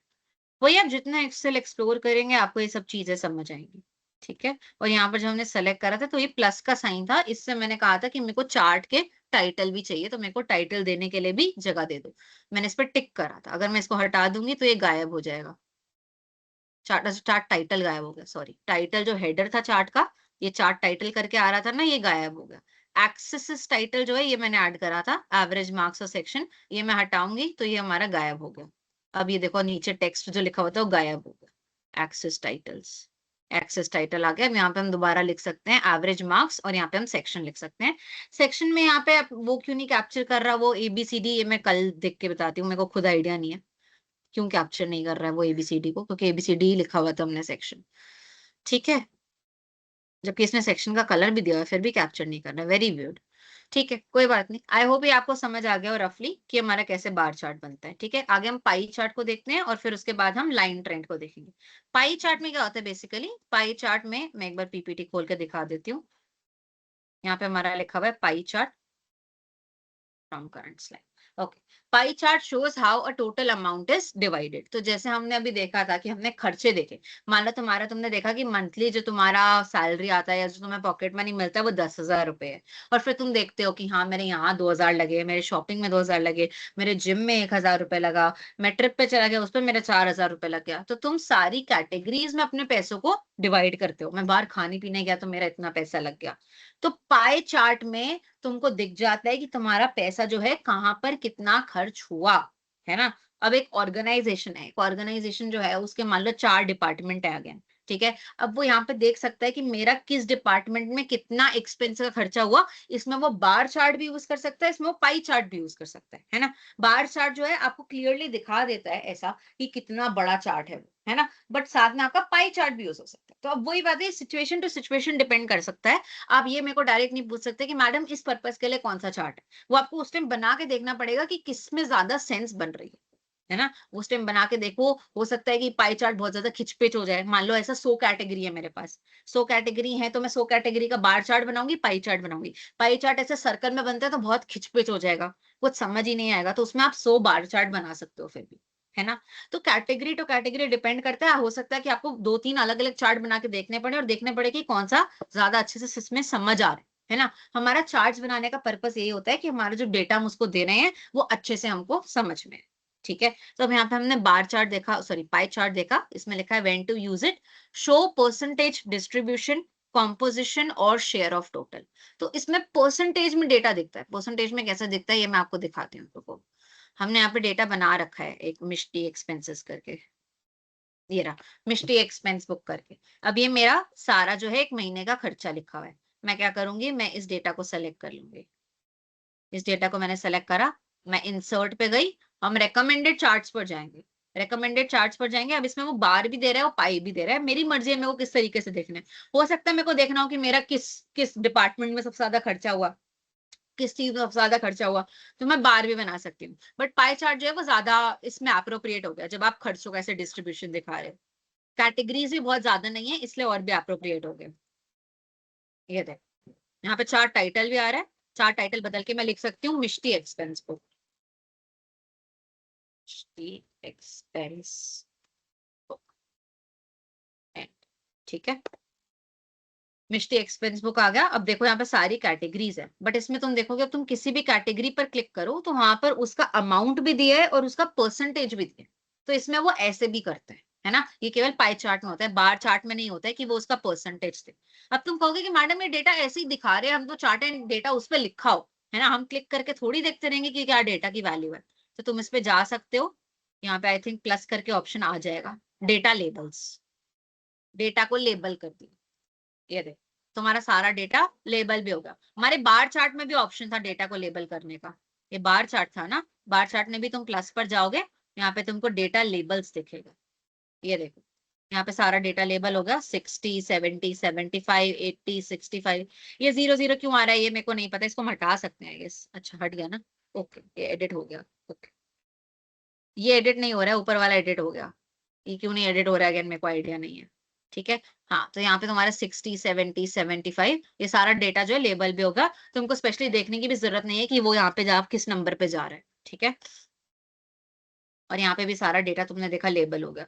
और तुम यहाँ पे क्लिक करके उसका परसेंटेज भी देख सकते हो। यहाँ पे लिखा हुआ है फूड वैल्यू 10,000, परसेंटेज 27, है ना। तो अब तुमको इससे कितने अच्छे से समझ आ रहा है कि मेरा एक महीने में जो है सबसे ज्यादा खर्चा जो है वो यहाँ हुआ है, यहाँ पर हुआ है ना। तुमको जब कैटेगरीज कम होती हैं और हमें ऐसा परसेंटेज डिस्ट्रीब्यूशन करना होता है ना, कि अगर हमारा तुम मान लो जैसे टेलीकॉम इंडस्ट्री जो है उसमें जैसे जियो है, उसमें और कौन कौन सी कंपनीज हैं, जियो है, एयरटेल है, आइडिया है, वोडाफोन है। तो यूजुअली ना ऐसा बात होता है कि किसी कंपनी के पास कितना मार्केट शेयर है, कितना मार्केट का हिस्सा है। जैसे मैं यहाँ पे लिख देती हूँ टेलीकॉम कंपनी, ठीक है। और हम यहाँ पे लिख देते हैं, एक और कॉलम क्रिएट कर देते हैं, इंसर्ट। यहाँ पे हम लिख देते हैं मार्केट शेयर। मतलब मार्केट शेयर मतलब अगर मार्केट में 100 लोग हैं तो कितने लोग एयरटेल से ले रहे हैं, कितने लोग जियो से ले रहे हैं, ऐसा होता है मार्केट शेयर, है ना। मैं कहूँ कि अगर मार्केट में 100 लोग हैं उसमें से है ना 10 लोग जो है एयरटेल यूज करते हैं, 25 लोग जियो यूज करते हैं, तो वो होता है मार्केट शेयर। मार्केट शेयर का परसेंटेज, ठीक है। तो मैं कहूँ कि एयरटेल के पास कितना मार्केट शेयर है, तो एयरटेल के पास मान लो मैं कहूँ 15% मार्केट शेयर है, ठीक है। फिर मैं कहूंगी कि तुम्हारा जियो हॉटस्टार जो है, हॉटस्टार सॉरी जियो हॉटस्टार नहीं, जियो के पास कितना मार्केट शेयर है, जियो के पास 30 मार्केट शेयर है। मतलब ये परसेंटेज है सर, ठीक है। तो इसका सम जो है वो 100 बनना चाहिए। ये परसेंटेज में कि 15% एयरटेल के पास है, जियो के पास 30% है। फिर तुम्हारा जो वोडाफोन आइडिया है, वोडाफोन आइडिया, इसके पास कितना मार्केट शेयर है, इसके पास भी मिला के 10% मार्केट शेयर है ना। अब ये 30 तो आ नहीं रहा है। और कौन सी टेलीकॉम की कंपनीज होती हैं, टाटा डोकोमो भी था, डोकोमो 5%। मुझे और कोई कंपनीज अभी मेरे दिमाग में आ नहीं रही हैं, यूजुअली इन्हीं के सिम होते हैं। तो टाटा डोकोमो का सिम था ना, आई होप, हाँ। तो अब ठीक है, तुम इसको थोड़ा बढ़ा लेते हैं, तो इसको 30 का हम कर देते हैं, मान लो 50, 15 का कर देते हैं 25। हमको टोटल इसका 100 बिठाना है, क्योंकि ये परसेंटेज है ना, कि अगर तुम्हारे पास मार्केट में 100 लोग होते तो तुम्हारे पास कितना परसेंट होता, ठीक है। हम ऐसा क्यों कह रहे हैं, क्योंकि अगर 200 लोग होंगे तो वो समझ रहे हो तुम, परसेंटेज है तो वो डबल हो जाए। अगर मैं कहूँ कि मार्केट में 100 लोग हैं और एयरटेल के पास 25 लोग जाते हैं, तो वही मार्केट में अगर 200 लोग हो गए तो एयरटेल के पास 25 के 50 चले, ठीक है। तो परसेंटेज का ये मतलब होता है कि मार्केट में जितने लोग हैं उसका एक परसेंटेज तुम्हारे पास होना। अगर मैं कह रही हूँ मार्केट में 200 लोग हैं और एयरटेल के पास 25% लोग जाते हैं, मतलब एयरटेल के पास 50 लोग जाते हैं, है ना। तो जितने भी लोग दुनिया, मतलब कि इंडिया में या दुनिया में जितने भी लोग एयरटेल यूज करते हैं, या इंडिया मान लो, तो उसका कितना परसेंटेज लोग जो होते हैं, जो जो डेटा यूज करते हैं वो एयरटेल के पास जाते हैं। दुनिया में जितने भी लोग डेटा यूज करते हैं, फोन में रिचार्ज करवाते हैं, डेटा प्लान लेते हैं, उसमें से कितना परसेंटेज लोग जियो का लेते हैं, सिम कार्ड लेते हैं। ठीक है, तो ये वो हो गया 50, 60, 75, 75, 85 और 90, 90 हो गया। इसको 20 कर देते हैं।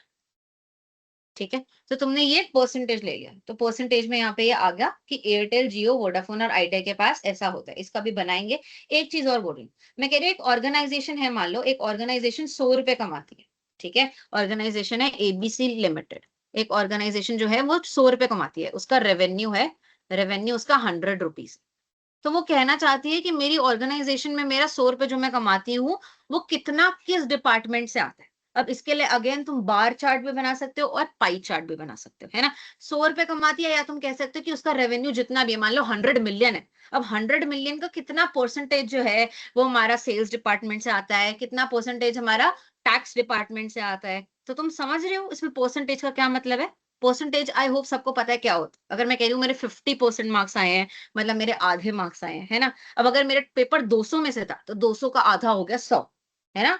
आई होप ये परसेंटेज के कंसेप्ट में किसी को डाउट नहीं है। ठीक है, तो ऑर्गेनाइजेशन का मान लो रेवेन्यू है 100 मिलियन, है ना। अब वो कहती है कि मेरा डिपार्टमेंट जो है, मेरा सेल्स डिपार्टमेंट है, मेरा टैक्स डिपार्टमेंट है, मेरा एचआर डिपार्टमेंट है, मेरा मार्केटिंग डिपार्टमेंट है। अब मेरा कौन सा डिपार्टमेंट जो है वो कितना रेवेन्यू लाया। पहले हम यहाँ पे अमाउंट लिखते हैं, फिर हम यहाँ पे परसेंटेज लिखते हैं। मैं परसेंटेज निकालना भी सिखा देती हूँ। परसेंटेज का कोई फॉर्मूला तो नहीं होता है, आई थिंक निकालना ही पड़ता है परसेंटेज। हाँ, परसेंटेज का कोई फॉर्मूला नहीं है, तो हमको वो हाथ से ही निकालना पड़ेगा।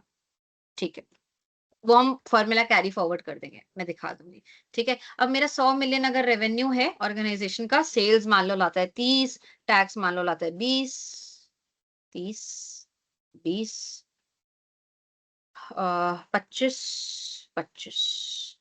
ठीक है, ये मेरा रेवेन्यू है। टेक्निकली यही हमारी परसेंटेज भी है, बट परसेंटेज अगर तुमको किसी चीज की निकालनी हो, कि तुम कहते हो कि मेरे अगर 100 में से 50 नंबर आए हैं, तो क्या करोगे तुम 50, यहाँ पे मैं लिख देती हूँ, रुको, परसेंटेज का फॉर्मूला, परसेंटेज फॉर्मूला,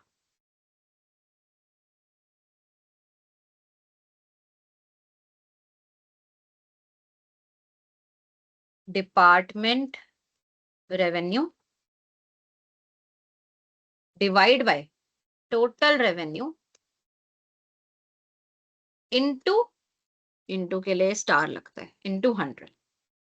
अगर तुम्हारे 50 नंबर आए हैं 200 में से, अगर तुम्हारे 50 नंबर आए 200 में से, तो तुम्हारा कितना मार्क्स हुआ 50, डिवाइड बाय टोटल मार्क्स कितना हुआ 200, इनटू करेंगे 100। ये इनटू 100 हमेशा कांस्टेंट रहता है। ठीक है, तो 50 डिवाइड बाय 200 इनटू 100 हो गया 25%।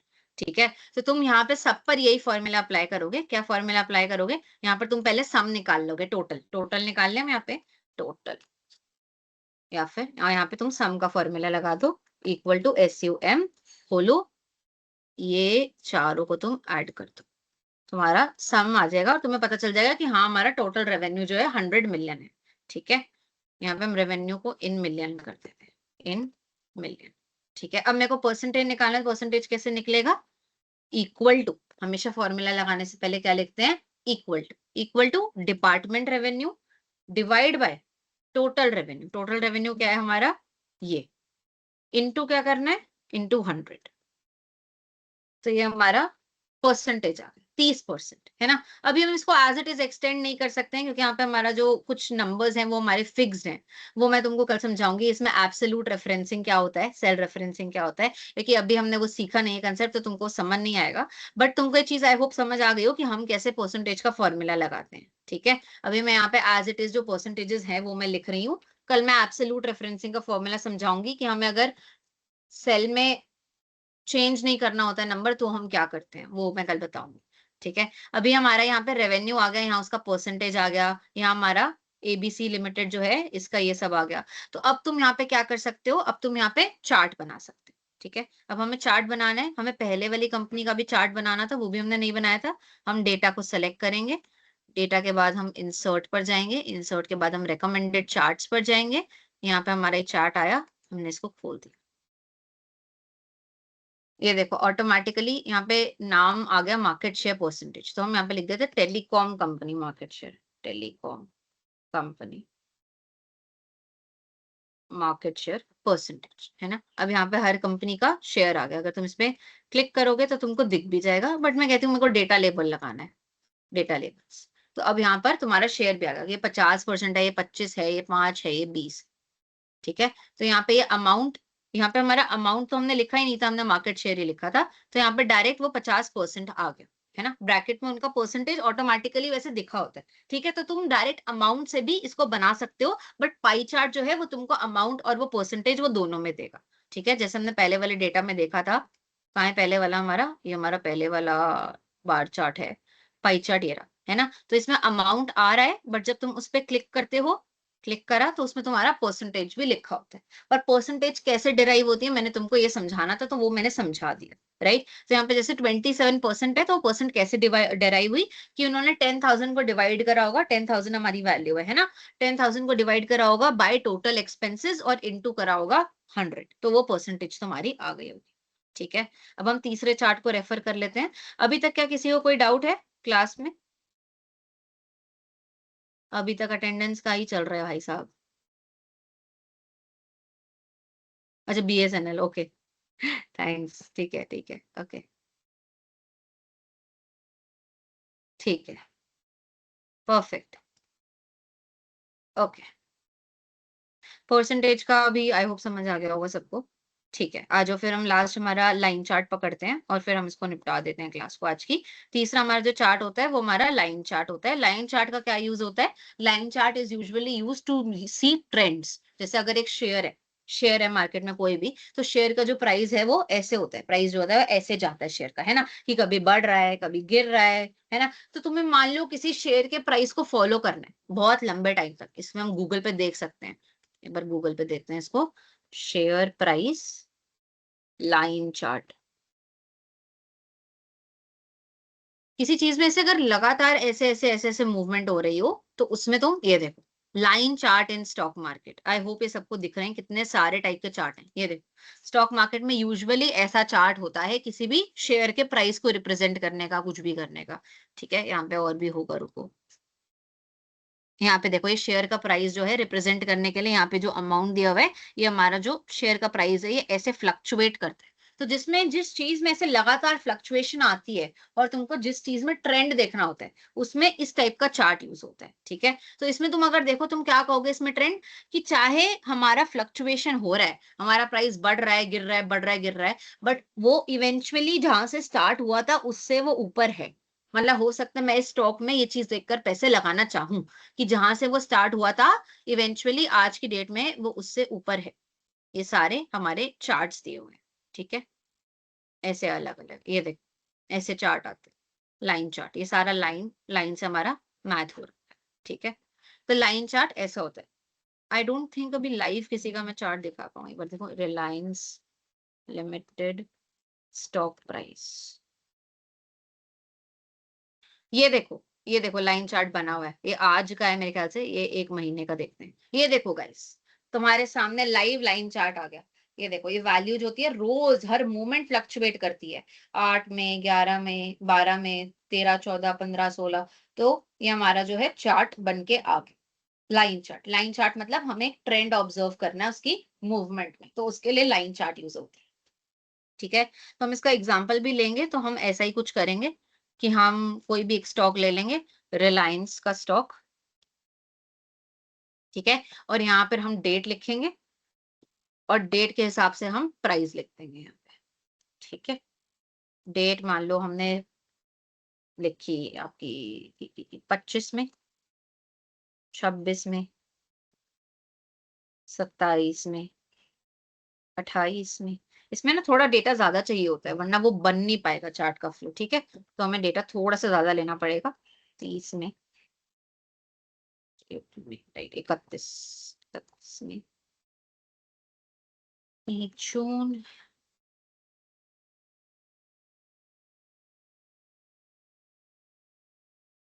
और हमारा आज चार्ज आ गया। अब यहाँ पे हम प्राइस लिखते हैं कि मान लो 25 में को प्राइस था 120, फिर हो गया 118, फिर हो गया 121। ऐसी फ्लक्चुएशन आती है, राइट, थोड़ा सा बढ़ता है थोड़ा सा गिरता है, फिर थोड़ा और बढ़ जाता है, फिर थोड़ा गिर जाता है। तो ऐसे हमने फ्लक्चुएशन को रिकॉर्ड करा 130, 132, 134, 130, 128। ठीक है, ये मैंने हमारा डेटा रिकॉर्ड कर दिया। अब इसके बाद हम यहाँ पे डेटा को सेलेक्ट कर लेंगे, डेट और प्राइस को भी सेलेक्ट कर सकते हैं। डेटा सेलेक्ट कर लेंगे, इंसर्ट पे जाएंगे, रिकमेंडेड चार्ट्स में जाएंगे और सबसे ऊपर उसने अपने आप ही ये वाला लाइन चार्ट दे दिया क्योंकि उसको दिख रहा है कि ऐसी फ्लक्चुएशंस आ रही। देखो गाइस, आपका ऑटोमेटिकली चार्ट आ गया। अब मैं कह रही हूं मेरे को चार्ट के एक्सिस के टाइटल भी चाहिए, तो एक्सिस के टाइटल भी आ गए। मैं यहाँ पे लिख सकती हूँ क्या टाइटल है एक्सिस का, ये वाले एक्सिस का टाइटल है डेट, तो यहाँ मैंने लिखा डेट। यहाँ पे क्या टाइटल है, यहाँ पे आएगा टाइटल प्राइस, तो मैंने इस टाइटल को लिख दिया प्राइस। और ऊपर जो हेडर है उसमें मैं लिख दूंगी रिलायंस इंडस्ट्रीज लिमिटेड, रिलायंस। ठीक है, तो ये हमारा लाइन चार्ट आ गया। तो आपको ट्रेंड दिख गया कि पैसा जो है उसमें कैसे चेंजेस आ रहे हैं। ठीक है, अब यहाँ पर भी हम ऑनलाइन देख रहे थे तो हमने 1 महीने का चार्ट देखा था, तो आपको उसमें अच्छे से ट्रेंड समझ आ रहा था। 5 दिन का चार्ट देखो, तो यहाँ पे भी देखो आपको ट्रेंड दिख रहा है, राइट। ये देखो उसमें, इसमें आपको टाइम का ट्रेंड दिख रहा है अब, है ना, कि 29 मई को 11 बजे ये रेट था, 11:30 ये रेट था, 12 बजे ये रेट था, है ना। अब और डिटेल्ड ट्रेंड आ रहा है। ठीक है, तो ऐसे ही चार्ट बनता है, दिख रहा है प्राइस में कैसे फ्लक्चुएशंस हो रही हैं। और हमने भी सेम चीज करी कि हमने दिखाया कि हमारे जो प्राइस में कैसे फ्लक्चुएशन हो रही है हर डेट पे। ठीक है, तो ये आपका लाइन चार्ट है। ओके, तो हमने तीनों टाइप के चार्ट देख लिए, इसमें कोई डाउट नहीं होना चाहिए। यहाँ पे लिखा हुआ है कि क्या क्या बेस्ट केस यूजेस हैं लाइन चार्ट के, कि आपको मंथ बाय मंथ की सेल दिखानी है ना, कि मंथ बाय मंथ में ऑर्गेनाइजेशन में क्या ट्रेंड रहे सेल्स का, है ना, क्या मंथ बाय मंथ मेरी सेल बढ़ी है, गिरी है या सेम रही है ना। फिर क्या लिखा हुआ है, ईयरली प्रॉफिट ग्रोथ, हर हर ईयर में प्रॉफिट में कितना ग्रोथ आया फिर गिरा है, फिर ग्रोथ आया फिर गिरा है, ऐसे दिखाने को भी आ सकता है। ठीक है, और एक चीज और दिखा सकते हैं, मैं आपको एक चीज और बताती हूँ। ऐसा डिमांड और सप्लाई कर्व होते हैं। डिमांड और सप्लाई कर्व में क्या होता है, उसमें भी सेम चीज होती है कि हम कहते हैं कि मान लो हमारे राइस है, हमारे चावल है, ठीक है, और ये उनका प्राइस है, तो कितने राइस की क्वांटिटी, तो हमारे यहाँ पे आएगा प्राइस और क्वांटिटी, है ना। तो प्राइस, चलो यहाँ उल्टा कर देते हैं, यहाँ पे हम लिखते हैं प्राइस और क्वांटिटी। तो अब ये बात हुई प्राइस ऑफ राइस और क्वांटिटी ऑफ राइस। ठीक है, तो कितने प्राइस पे कितनी क्वांटिटी वो डिमांड कर रहे हैं लोग। ठीक है, अगर मान लो चावल का दाम जो है, चावल का दाम जो है वो 30 रुपए था, 30 रुपए था, तो उसके चक्कर में लोगों ने 10 किलो डिमांड करा। जब प्राइस जो बढ़ के 35 किलो हो गया, तो लोग अब केवल 7 किलो डिमांड कर रहे हैं। ठीक है, फिर प्राइस जो है वो 40 रुपए हो गया, तो लोग कह रहे हैं हम 5 ही किलो लेंगे। फिर प्राइस गिर के 25 रुपए हो गया, तो लोग कह रहे हैं हम 15 किलो ले लेंगे, है ना। तो ये प्राइस और क्वांटिटी का भी हम ऐसे चार्ट बना सकते हैं। ये एक अलग यूज केस है, जो तुम इकोनॉमिक्स अगर तुमने करी है तो उसमें प्राइस और क्वांटिटी का चार्ट बनता है। ठीक है, तो यहाँ पे हम इंसर्ट करेंगे, रिकमेंडेड चार्ट्स में जाएंगे। ओके, इसमें और भी टाइप के चार्ट आ गए। तो तुम इसमें देख सकते हो, मैंने अगेन तुमको बताया कि तुम देख सकते हो कि कौन सा तुमको लगता है चार्ट जो है सबसे अच्छे उसको रिप्रेजेंट करेगा डेटा को, और तुम उस तरीके से उस डेटा को रिप्रेजेंट कर सकते हो। ठीक है, डेफिनेटली ये नहीं है कि जो चार्ट मैम ने सिखाया वही आएगा। यहाँ पे मेरे को पहला वाला चार्ट अच्छा लगा है, ये देखो, अलग अलग क्वांटिटी पे अलग अलग प्राइस है। हम यहाँ पे एक्सेस टाइटल्स अगेन दे सकते हैं और फिर हम बता सकते हैं कि किसका क्या यूज आएगा। और यहाँ पे इन्होंने लिखा हुआ है कि कितनी क्वांटिटी पे कितना प्राइस डिमांडेड है। इसी सेम चीज पे तुम समझ रहे हो, लाइन चार्ट भी ऐसे बन सकता है कि यहाँ पर तुमने लिखी क्वांटिटी, ये वाली एक्स एक्सिस पे, यहाँ पे तुमने लिखा प्राइस, और फिर तुमने ऐसे एक लाइन बना दी कि कितने प्राइस पे कितनी क्वांटिटी मांगी जा रही है ना। और यहाँ पर ऐसा पॉइंट चार्ट है, मेरे को ये भी अच्छा लग रहा था, मैंने ये खोल दिया, है ना। तो तुम्हें इसके लिए ना अलग अलग टाइप के डेटा को एक्सप्लोर करना पड़ेगा। यहाँ पे अलग अलग टाइप के चार्ट आते हैं, तुमको सबको एक्सप्लोर करना पड़ेगा, ऑल चार्ट्स। देखो, अब यहाँ पे हर टाइप का चार्ट आ गया, तुमको उसको एक्सप्लोर करना पड़ेगा, है ना। और तुमको फिर समझना पड़ेगा कि किस चार्ट पे क्या, मतलब किस कंटेंट पे क्या चार्ट सूट कर रहा है। ये देखो, ये वाला चार्ट आ गया मेरा, मैं लाइन चार्ट कह रही थी, है ना। ये लाइन चार्ट आ गया, लाइन चार्ट आ गया, तो तुम यहाँ पे लिख सकते हो कि ये वाला हमारा जो है, ये हमारी क्वांटिटी है, ये हमारा प्राइस है। तो कितने प्राइस पर कितनी क्वांटिटी डिमांड हो रही है इस चार्ट से दिख रहा है, ये लाइन चार्ट है। ठीक है, ये हमारे सारे टाइप के चार्ट निपट गए। एक लास्ट चीज कर लेते हैं जिसमें हम डेटा को सॉर्ट और फिल्टर करेंगे। ठीक है, डेटा को सॉर्ट और फिल्टर करेंगे का क्या मतलब है? अगर हमारा जो डेटा है, अगर हमको कोई भी उसको वो देना है, जैसे मान लो ये डेटा है, मैं चाहती हूँ हमारा ये डेटा जो है अल्फाबेटिकल ऑर्डर में आ जाए, है ना? उसका फिल्टर लगा दो ऐसा कि वो डेटा अल्फाबेटिकल ऑर्डर में आ जाए, जैसे डिक्शनरी में आता है। तो हम क्या करेंगे? हम इस डेटा को करेंगे सेलेक्ट। हम इस डेटा को, हमारा ये डेटा है, हम इस डेटा को करेंगे सेलेक्ट। ये हमारा डेटा जो है सेलेक्ट हो गया। अब हम होम पर जाएंगे। होम पर जाएंगे तो होम पर जाएंगे तो यहाँ पे आप एडिटिंग में देखें सॉर्ट एंड फिल्टर का ऑप्शन, सॉर्ट एंड फिल्टर का ऑप्शन। तो आपको इस डेटा को ए टू जेड सॉर्ट करना है, आप वो कर सकते हैं। जेड टू ए सॉर्ट करना है, आप वो भी कर सकते हैं। कस्टम सॉर्ट में क्या आता है देखते हैं, एक सेकेंड। कस्टम सॉर्ट क्यों नहीं लिखा हुआ? Home, filter, custom sort. उन्होंने पहले ही कस्टम सॉर्ट का क्राइटेरिया दिया हुआ है। Wait, sort. ओके, अब हमें यहाँ पे कस्टम सॉर्ट का भी मिल गया कि हमें किस टाइप से सॉर्ट करना है ना। Sort by cell values order. Order क्या रखना है? Custom list. हम लिस्ट बनाना चाहते हैं कि हमें ऐसा ऑर्डर रखना है। जैसे यहाँ पे अलग अलग लिस्ट दे रखी है, देखो कि तुम डेटा को ऐसे सॉर्ट कर सकते हो, संडे मंडे ट्यूसडे। क्योंकि संडे मंडे ट्यूसडे जो है, क्या वो तुम ए टू जेड सॉर्ट कर सकते हो? नहीं ना, कोई लॉजिक नहीं बनेगा उसका। तो ऐसे तुम डेटा को अलग अलग तरीके से सॉर्ट कर सकते हो, तुम बता सकते हो तुमको कैसे सॉर्ट करना है डेटा को, ठीक है।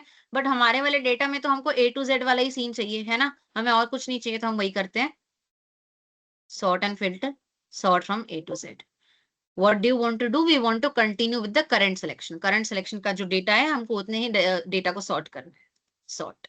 तो हमारा डेटा देखो सारा ए, फिर ए के बाद नीचे वाले अल्फाबेट्स हमारे सॉर्ट हो गए, ठीक है। अब यही मान लो मैंने यहाँ पे मंथ्स लिखे होते हैं, अलग अलग मंथ, और मैंने मंथ को उल्टा फुल्टा लिखा होता, या मैंने डेज लिखे होते, मैंने डेज को उल्टा फुल्टा लिखा होता, तो हम क्या करते? हम इंसर्ट, हम होम पर जाते, होम पर हम सॉर्ट एंड फिल्टर पर जाते, कस्टम सॉर्टिंग करते, है ना। अभी कोई डेटा सिलेक्टेड नहीं है इसलिए वो मान नहीं रहा है, बट मैंने क्या बोला कि हमने यहाँ पे डिपार्टमेंट पे गए, मैं सिर्फ एग्जाम्पल दे रही हूँ। होम पे गए, सॉर्ट एंड फिल्टर पे गए, कस्टम सॉर्ट पे गए, कंटिन्यू विद करंट सिलेक्शन, और यहाँ पर तुम देखोगे तुमको यहाँ पर मिल जाएगा कि तुम किस ऑर्डर में सॉर्ट करना चाहते हो, कस्टम लिस्ट। कस्टम लिस्ट में तुम कोई भी लिस्ट पर क्लिक करके अपना डेटा उस लिस्ट के हिसाब से सॉर्ट कर सकते हो, ठीक है। Z to A to Z तो अवेलेबल है। अब ये सॉर्ट हो गया। अब एक लास्ट चीज देख रहे हैं हम, फिल्टर वाली। क्या फिल्टर वाली चीज देखेंगे हम? सॉर्ट एंड फिल्टर में आई थिंक फिल्टर भी आता ही है, हाँ फिल्टर आता है, ओके ओके। तो इसमें हम क्या करते हैं कि मान लो मेरे पास बहुत सारे डिपार्टमेंट है ना, बट मेरे को कोई एक डिपार्टमेंट के बंदों का नाम देखना है। मेरे पास बहुत सारी सिटीज हैं, बट मेरे को कोई एक डिपार्टमेंट की, कोई एक सिटी की उसका लोगों का नाम देखना है ना। मेरे पास दिल्ली है, बैंगलोर है, पटना है, लखनऊ है, बट मेरे को सिर्फ लखनऊ के लोगों का नाम देखना है ना। मेरे पास सेल्स है, फाइनेंस है, एचआर है, आईटी है, बट मेरे को सिर्फ आईटी के लोगों का नाम देखना है। तो इसमें हम कैसे कर सकते हैं? इसमें हम क्या करेंगे? हम डेटा को सेलेक्ट करेंगे। डेटा हमारा सेलेक्ट हो गया। आई थिंक हमें ऐसे ही सेलेक्ट करना चाहिए, ऐसे सेलेक्ट कर लेते हैं डेटा। हमने डेटा को सेलेक्ट करा, ये डेटा सेलेक्ट हुआ। होम पर जाएंगे। होम पर आप देखेंगे यहाँ पे सॉर्ट एंड फिल्टर करके जो आ रहा था, जिसपे हम पहले भी गए थे, इसमें हम फिल्टर पर आ जाएंगे। फिल्टर, आपने कहा मैम कुछ हुआ ही नहीं, हमने फिल्टर पर क्लिक करा। अब आप हेडर पर जाइए अपने, आपको हेडर पर ये दिखेगा, ये, इस पे आप क्लिक करो। इसमें आपको दिख जाएगा कि आपका क्या क्या सिलेक्ट हो रखा है। मैंने कहा मेरे को केवल आईटी वाले लोग देखने हैं, तो मैं केवल आईटी सिलेक्ट कर लेती हूँ। आईटी सिलेक्ट करके मैंने ओके कर दिया। सिर्फ आईटी वाले लोगों का डेटा आ गया। बाकी डेटा थोड़ी देर के लिए गायब हो गया। बाकी डेटा थोड़ी देर के लिए गायब हो गया, है ना, हमेशा के लिए गायब नहीं हो, थोड़ी देर के लिए गायब हो। तो यहाँ पे हम दोबारा सेलेक्ट कर लेंगे इसको, और हम ये सेलेक्ट ऑल कर लेंगे ताकि हमारा डेटा वापस आ जाए। सेलेक्ट ऑल, ओके, हमारा डेटा वापस आ गया, है ना। यहाँ पे ये हेडर गलत जगह लगा हुआ है, गलती से हेडर सेल्स पे लग गया है। तो इस हेडर को हम हटा देते हैं, इस हेडर को हम हटा देते हैं। हेडर हटेगा कैसे? रुको, होम पर जाएंगे, सॉर्ट एंड फिल्टर, फिल्टर को हमने हटा दिया। हेडर एक्चुअली डिपार्टमेंट पे लगना चाहिए था, वो गलती से सेल्स पे लग गया। तो तुम दोबारा डेटा को सिलेक्ट कर लो और इस बार डिपार्टमेंट के हेडर को ले लेना, है ना। अब वही मैं कह रही, तुम एक्सेल प्रैक्टिस करोगे तभी तुमको छोटी छोटी गलतियां दिखेंगी, जो मेरे से भी कई बार हो जाती हैं, राइट। तो तुमको भी एक्सेल को प्रैक्टिस करने की जरूरत है, ताकि तुम्हारा हाथ जो है वो एक्सेल पे बैठ पाए। फिल्टर पर जाओगे, अब फिल्टर पर तुम गए, अब तुम देखना हेडर जो है वो डिपार्टमेंट पे लगा, है ना। मैंने पहले गलती से डिपार्टमेंट को सिलेक्ट करना रह गया था, इसलिए वो हेडर सेल्स पे लग गया था। अब यहाँ पर तुम कोई भी सिलेक्ट कर सकते हो, मेरे को केवल फाइनेंस के लोग देखने हैं। फाइनेंस पे क्लिक किया, ओके, सारे फाइनेंस का डेटा, है ना। अब सेम चीज हम सिटी पे करके देख लेते हैं। क्या चीज कर लेते हैं? हमने सिटी का सेलेक्ट करा डेटा और हमने हेडर को भी सेलेक्ट करना है, तो हमने सिटी को भी सेलेक्ट कर लिया। सेवा डेटा में सारा डेटा सेलेक्ट करेंगे, डेटा सेलेक्ट करा, होम पर गए, सॉर्ट एंड फिल्टर पर क्लिक करा, फिल्टर पर क्लिक करा, फिल्टर पर क्लिक करा तो क्या हो गया, अरे हेडर क्यों नहीं आया, दोबारा जाएंगे, home sort and filter, filter पर क्लिक करा तो आपका सिटी पे हेडर आ, सिटी पे हेडर आ गया। अब मेरे को सिर्फ दिल्ली के लोग देखने हैं, दिल्ली, ओके, दिल्ली के लोग आ गए सारे, है ना। तो आई होप इसमें किसी को कोई डाउट नहीं होगा कि हमने कैसे सॉर्ट एंड फिल्टर कर, हमने कैसे हेडर्स को यहाँ पे लगाया। ठीक है, आज की क्लास यहाँ पे एंड होती है। किसी को कोई डाउट है तो चैट में पूछ लेंगे। तुम्हारी तो चार्ट ही अलग चल रही है भाई, अटेंडेंस कैसे बनाते हैं, पूरी क्लास तुम्हारी इसी चीज पे गई है, अटेंडेंस कैसे बनाते हैं, तुमने सुनी कितनी है मेरे को पता नहीं है। हाँ यार माधवी, मैं भी वही देख रही हूँ, अब जिसको पढ़ना है पढ़ेंगे, तो वही मैं सर को बाकी कंप्लेन कर दूंगी ताकि सर इन लोगों को देखें और इनके सर्टिफिकेट के बारे में बात करें कि ऐसे क्लास अटेंड करते हैं तो सर्टिफिकेट मिलता है कि नहीं।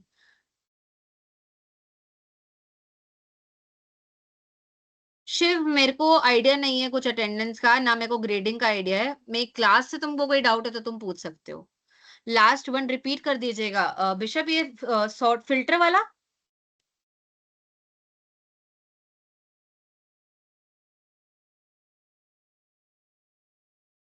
क्लास से है डाउट। मैं अनम्यूट करने का ऑप्शन दे रही हूँ, बट अनम्यूट करके वही डाउट पूछेंगे जो क्लास से डाउट होगा। कर लो अनम्यूट। बिशप मैं भी तुम्हारा कर रही हूँ, हाँ। शिव पूछो क्या डाउट है अनम्यूट करके, बाकी कोई और वो अटेंडेंस का नहीं पूछेंगे, मेरे को कोई आइडिया नहीं है। असाइनमेंट देती हूँ आज का, रुको।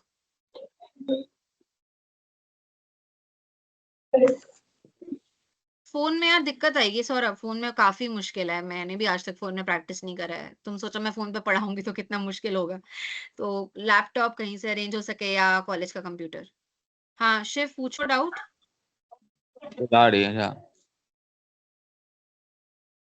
अनम्यूट करके। आई एम गिविंग असाइनमेंट बाबा, रुक जाओ। डेली अपलोड करना जरूरी नहीं है, बट अपलोड करना पड़ेगा एंड में, मतलब जो मिलेगा डेली। ये वाला वीडियो सेल्फ कोड एकेडमी, देखो मैंने कहा था ऐसे म्यूट मत करना, कौन है ये,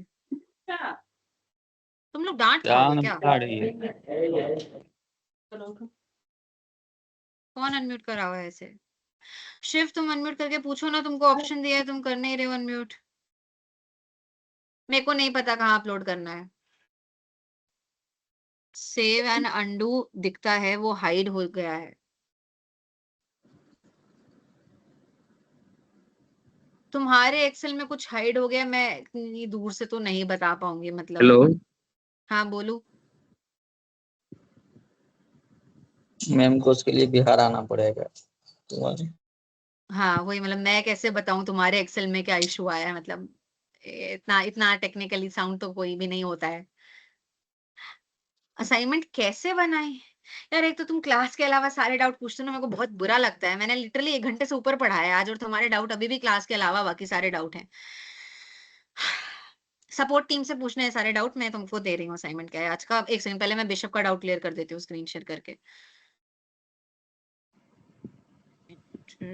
share controls, sort and filter वाली चीज मैं दोबारा बता रही हूँ एक बार, ठीक है। मैंने क्या करा था उसमें, एक्सेल का डेटा है। सॉर्ट एंड फिल्टर में बेसिकली सॉर्ट में हमने ये चीज करी थी कि जो भी हमारे नाम है उनको हम किसी तरीके से अगर सॉर्ट करना चाहते हैं, राइट। अगर मैं चाहती हूँ हमारे डेटा में सारे नाम alphabetically A to Z sort हो जाएं, या फिर अगर मैं कोई लिस्ट बना रही हूँ, मान लो मैंने यहाँ पे महीनों की लिस्ट बनाई, मैंने लिख दिया फेब्रवरी, फिर मैंने लिख दिया मार्च, फिर मैंने लिखा जून, फिर मैंने लिखा जुलाई, फिर मैंने लिखा अप्रैल, फिर मैंने लिखा अगस्त। अब मैं कह रही हूँ ये नाम उल्टे फुल्टे क्यों आ रहे हैं, है ना। मैंने कहा इनको तो सीधा सीधा आना चाहिए, तो मैं सॉर्ट एंड फिल्टर से इस चीज को भी सॉर्ट कर सकती हूँ, ठीक है। ये सॉर्ट वाला प्रोसेस है।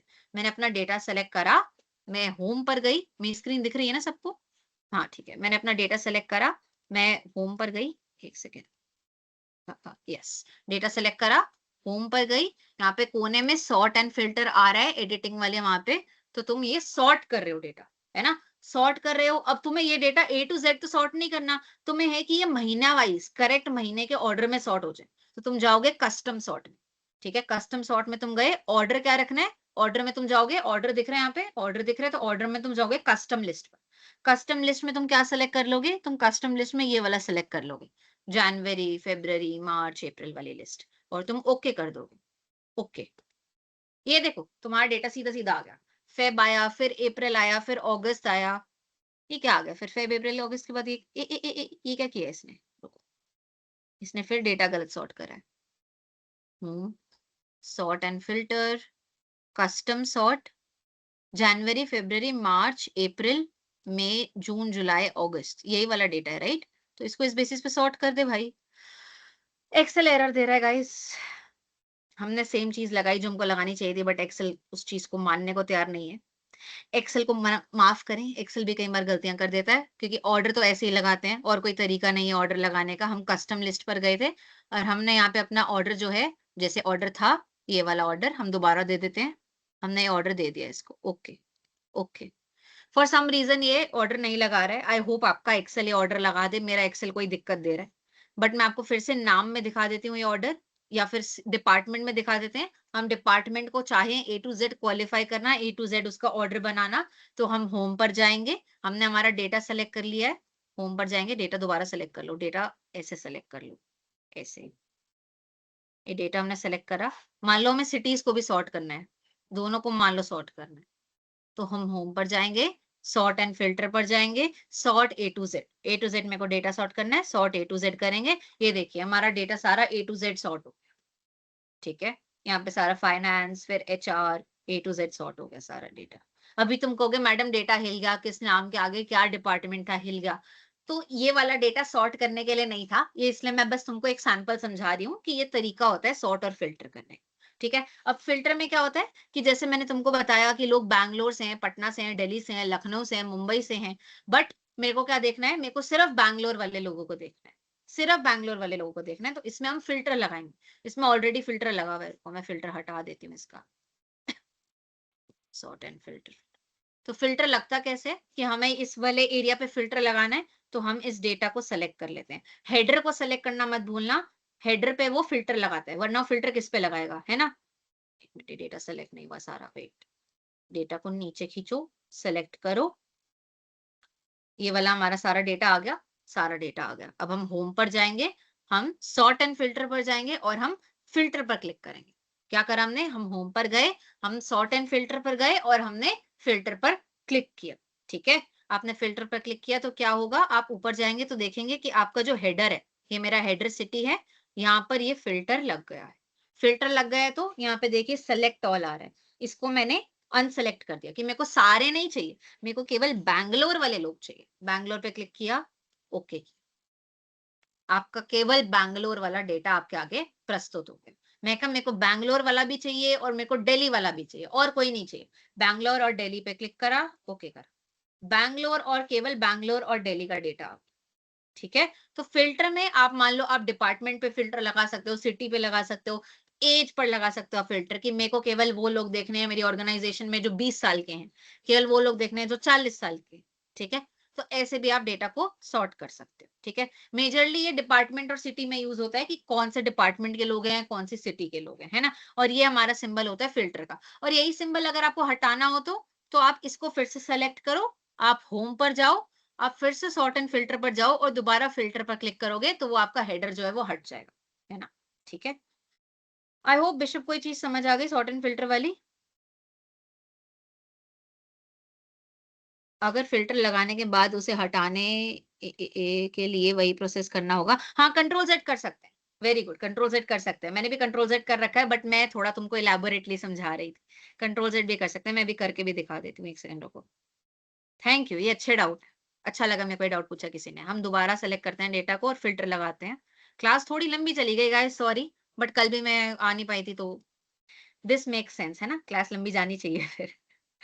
तो डेटा सेलेक्ट कर रहे हैं हम, हमारा डेटा सेलेक्ट हो गया है, home, sort and filter, filter, ठीक है। अब हम एक बार चेक कर लेते हैं हमारा फिल्टर लगा है कि नहीं, एक सेकेंड, फिल्टर हमारा लग गया। अब किसी को अगर फिल्टर हटाना है तो कंट्रोल जेड करें, ये देखिए फिल्टर हट गया। Very good, very nice doubt. मेरे को एक चीज पता थी बट ऑब्वियसली मेरे को ऐसे कंफ्यूज नहीं करना था सबको, तो मैं दिखा रही थी ऊपर से हटाने का तरीका। But very nice. ठीक है, परफेक्ट, ओके। मैम अगर सामने से पढ़ते ना और अच्छे से समझ आता, सामने से पढ़ते ना और अच्छे से समझ आता, मतलब क्या हुआ तुम्हारा? एक मिनट। Perfect, perfect. तुम क्या कह रहे हो माधवी? मेरे को समझ नहीं आया तुम्हारा पॉइंट। सामने से पढ़ते ना और अच्छे से समझ आता, क्या हुआ? बोलो बोलो। फाइंड का शॉर्टकट अप्लाई नहीं हो रहा, कंट्रोल प्लस एच। यार देखो, मैंने अप्लाई करा था तो हो गया था। रुको मैं दोबारा करके देख लेती हूँ। यहाँ पे हमारा डेटा है, हाइड, कंट्रोल और एच। देखो मैंने अभी अप्लाई करा है तुम्हारे आगे। अब मैं तुम्हें अपना कीबोर्ड तो नहीं दिखा सकती, बट कंट्रोल एच या शिफ्ट F5 कर लो ना, अगर वो नहीं हो रहा है तो शिफ्ट F5, वो भी हो गया। हाँ, कोई कुछ कहना चाहता है? देखो चल रहा है मेरे लैपटॉप में तो। ऑफलाइन क्लास, अच्छा। मैं क्या करूँ? वो तो मैं नहीं कर सकती ना, मैं क्या बोलूँ, मैं बिहार नहीं आ सकती। So sorry. Save undo error है, उसके बाद डेटा जो आप सेव किए, नेम देके एक्सेल प्रैक्टिस डेटा सेट लिखकर सेव किए हैं, और वो अनहाइड कैसे करें ये करके दिखा दीजिए प्लीज मैम। बाकी अनहाइड मतलब, मेरे को अनहाइड का मतलब समझ नहीं आया तुम्हारा। शिफ्ट F5 वर्क करे, ठीक है, सॉर्ट। कोई भी की वर्क कर जाए, हमारा तो फायदा ही है ना एंड में। ठीक है, दिख नहीं रहा? कहाँ मेरे एक्सेल पर तुमको दिख नहीं रहा? यहाँ पे ये देखो ना, ये फाइल यहाँ पर आता है, सेव एज। ये कह रहे हो ये नहीं दिख रहा है? वरना तुम कंट्रोल एस से सेव कर सकते हो, कंट्रोल जेड से अंडू कर सकते हो। Thank you so much Mukesh. ये नहीं, अरे बाबा क्या डाउट है तुम्हारा? मेरे को बच्चों को असाइनमेंट भी देना है। शीट पर नहीं दिख रहा है? अरे तो शीट पर कहाँ आता है सेव? मैं भी कीज यूज करती हूँ, मैं भी नहीं देखती हूँ शीट पर सेव कहाँ लिखा है। रुको मेरे को देखने दो। Review, view, help. मेरे को भी आइडिया नहीं है भाई। कंट्रोल एस और कंट्रोल जेड है तो सही, तुमको क्यों शीट पर देखना है? तुम तो एक्स्ट्रा चीज क्रिएट कर रहे हो क्योंकि हमें देखना है। मतलब मेरे को भी आइडिया नहीं कंट्रोल एस कहाँ पर आता है, तो तुम अपने कीबोर्ड में कंट्रोल एस से सेव कर दो ना बाबा। तुमको क्यों देखना है कि वहां पर कहाँ आता है? कंट्रोल जेड से अंडू हो रहा है, कंट्रोल एस से सेव हो रहा है, कंट्रोल सी से कॉपी हो रहा है। ये चीज सारी समझाई तो थी। ऑटोमेटिकली चीजों को कॉम्प्लेक्स क्यों करते हो? हाँ, असाइनमेंट। वही मेरे को असाइनमेंट देना था। ये भैया मेरे को असाइनमेंट नहीं देने दे रहे, इनको डांटो। Thank you, thank you, thank you so much guys. File, blank document, okay. Assignment बड़ा करते हैं थोड़ा इसको।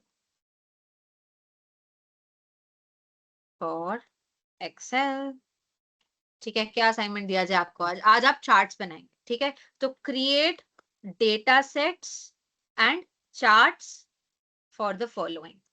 आपको मैंने हर टाइप के चार्ट का यूज बताया था, राइट?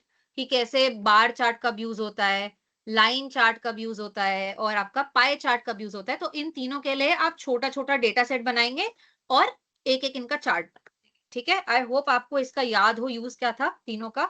नहीं है तो एक बार गूगल से भी आप करके पढ़ सकते हैं, बट मैंने आपको ट्राई करा था, आपको याद रहे। तो इन तीनों के लिए आप एक छोटा छोटा डेटा सेट बनाएंगे। बार चार्ट में हम कंपैरिजन करते थे, है ना, कि किस सेक्शन में कितने एवरेज मार्क्स आए हैं।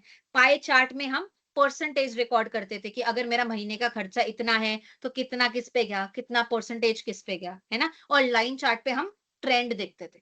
तो इन तीनों का आप छोटा छोटा डेटा सेट बनाएंगे और उसको सेलेक्ट करके उसका चार्ट बना लेंगे, और एक्सेस को लेबल करना याद रखें, ठीक है।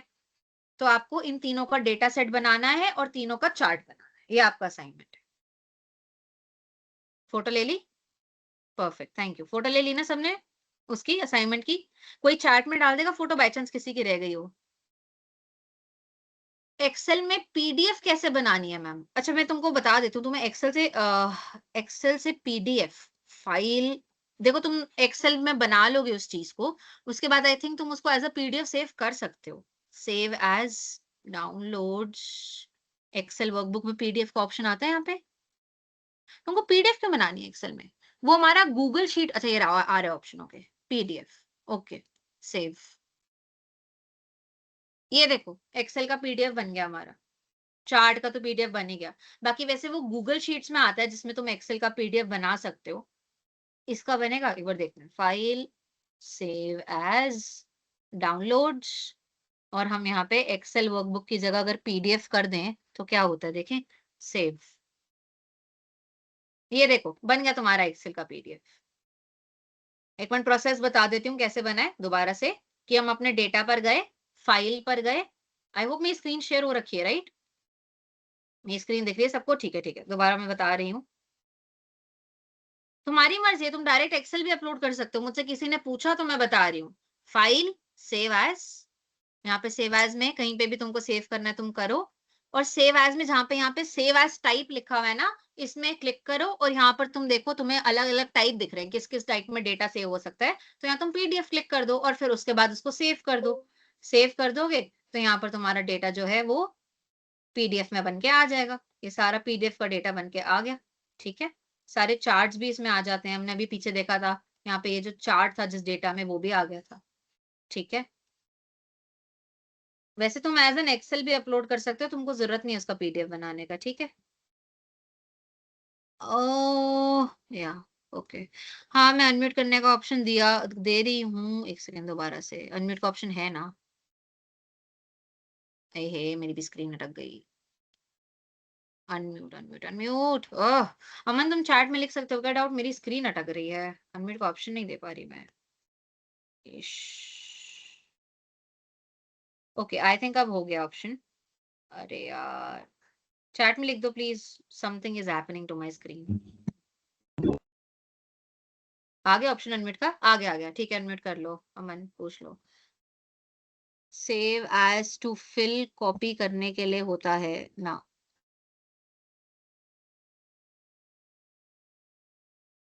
Save as to fill, save as to fill कहाँ लिखा है? नहीं नहीं, क्लास खत्म हो गया मनोज, असाइनमेंट सबमिट कॉलेज में करना है। ये कॉलेज में नहीं करना है, उस पे self code hello academy hello के हेलो जो भी माइक्रोसॉफ्ट ऐप है उस पे करना होता है। क्या पूछो पूछो। मैम, ये जैसे कोई फाइल जब पीडीएफ में वो एक्सेल का पीडीएफ डाउनलोड करते हैं, फाइल कोई भी काम का, तो ये सेव एज हम्म, तो फाइल कॉपी करने के लिए दूसरा नाम से सेव करने के लिए होता है ना? नहीं उसमें आपको फॉर्मेट भी आता है, मैंने दिखाया था, मैं दिखाती हूँ। इसमें दोनों चीजें आती हैं, उसमें तुम नाम भी रख सकते हो, नाम बदल भी सकते हो, और साथ में तुम उसका हाँ। टाइप भी चेंज कर सकते हो। जैसे ये वाला डॉक्यूमेंट है, सबको दिख रहा है वो, फाइल में यहाँ पे सेव, सेव से तुम जब तुम सेव पे क्लिक करोगे ना तो सिर्फ डेटा सेव हो जाएगा। सेव करा, अब मेरा पूरा डेटा सेव होगा। ठीक है, बट अगर मैं सेव एज पे जाऊंगी, सेव एज, अब यहाँ पे मैं कहीं पे भी सेव कर सकती हूँ। अब मैं यहाँ पे नाम भी बदल सकती हूँ और मैं फाइल का टाइप भी बदल सकती हूँ। नाम मैंने जैसे यहाँ पे कुछ भी रख दिया, इनकम एक्सपेंस मैंने पहले भी रखा था, इनकम एक्सपेंसेस रख देते हैं आज। तो हम यहाँ पे नाम भी बदल सकते हैं और यहाँ पे हम टाइप भी बदल सकते हैं। तुमको दोनों का ऑप्शन दिख जाएगा जब तुम अपने एक्सेल में जाओगे, पीडीएफ यहाँ पे सेव हो जाएगा। ठीक है, तो जब तुम सेव पर जाते हो तब डेटा सेव होता है, बट जब तुम सेव एज पे जाते हो तो सेव एज का मतलब है save as this name and save as this type, type भी बदल सकते हो उसमें तो। ठीक है, मैम, हाँ बोलो। इसको अगर शेयर करना हो तो कैसे शेयर करेंगे मैम? तुमको अगर वहां अपलोड करना है, अगर तुम पूछ रहे हो माइक्रोसॉफ्ट वाले पे, हाँ।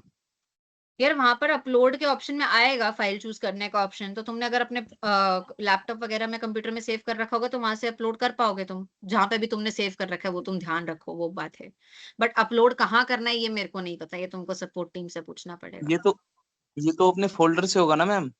हाँ, जो वही तो कह रही हूँ, जिस फोल्डर में तुमने सेव कर रखा है वहां से तुम अपलोड कर दो। मैंने डाउनलोड में सेव कर रखा था तो मैं अपलोड करते हुए डाउनलोड में जाऊंगी कि मैं डाउनलोड से अपलोड कर दूं, ठीक है। डिपेंड करता है ना कहाँ सेव करा है। ठीक है, तो मैम और क्या क्वेश्चन असाइनमेंट है? कभी भी जमा कर सकते हैं? हाँ, असाइनमेंट कभी भी जमा कर सकते हैं, कोशिश करें रोज जमा करें, वरना तुम चाहो कि भाई साहब मैं तो सब एंड में जमा करूंगी पूरे कोर्स के, तो तुम वो भी कर सकते हो, कोई दिक्कत नहीं है।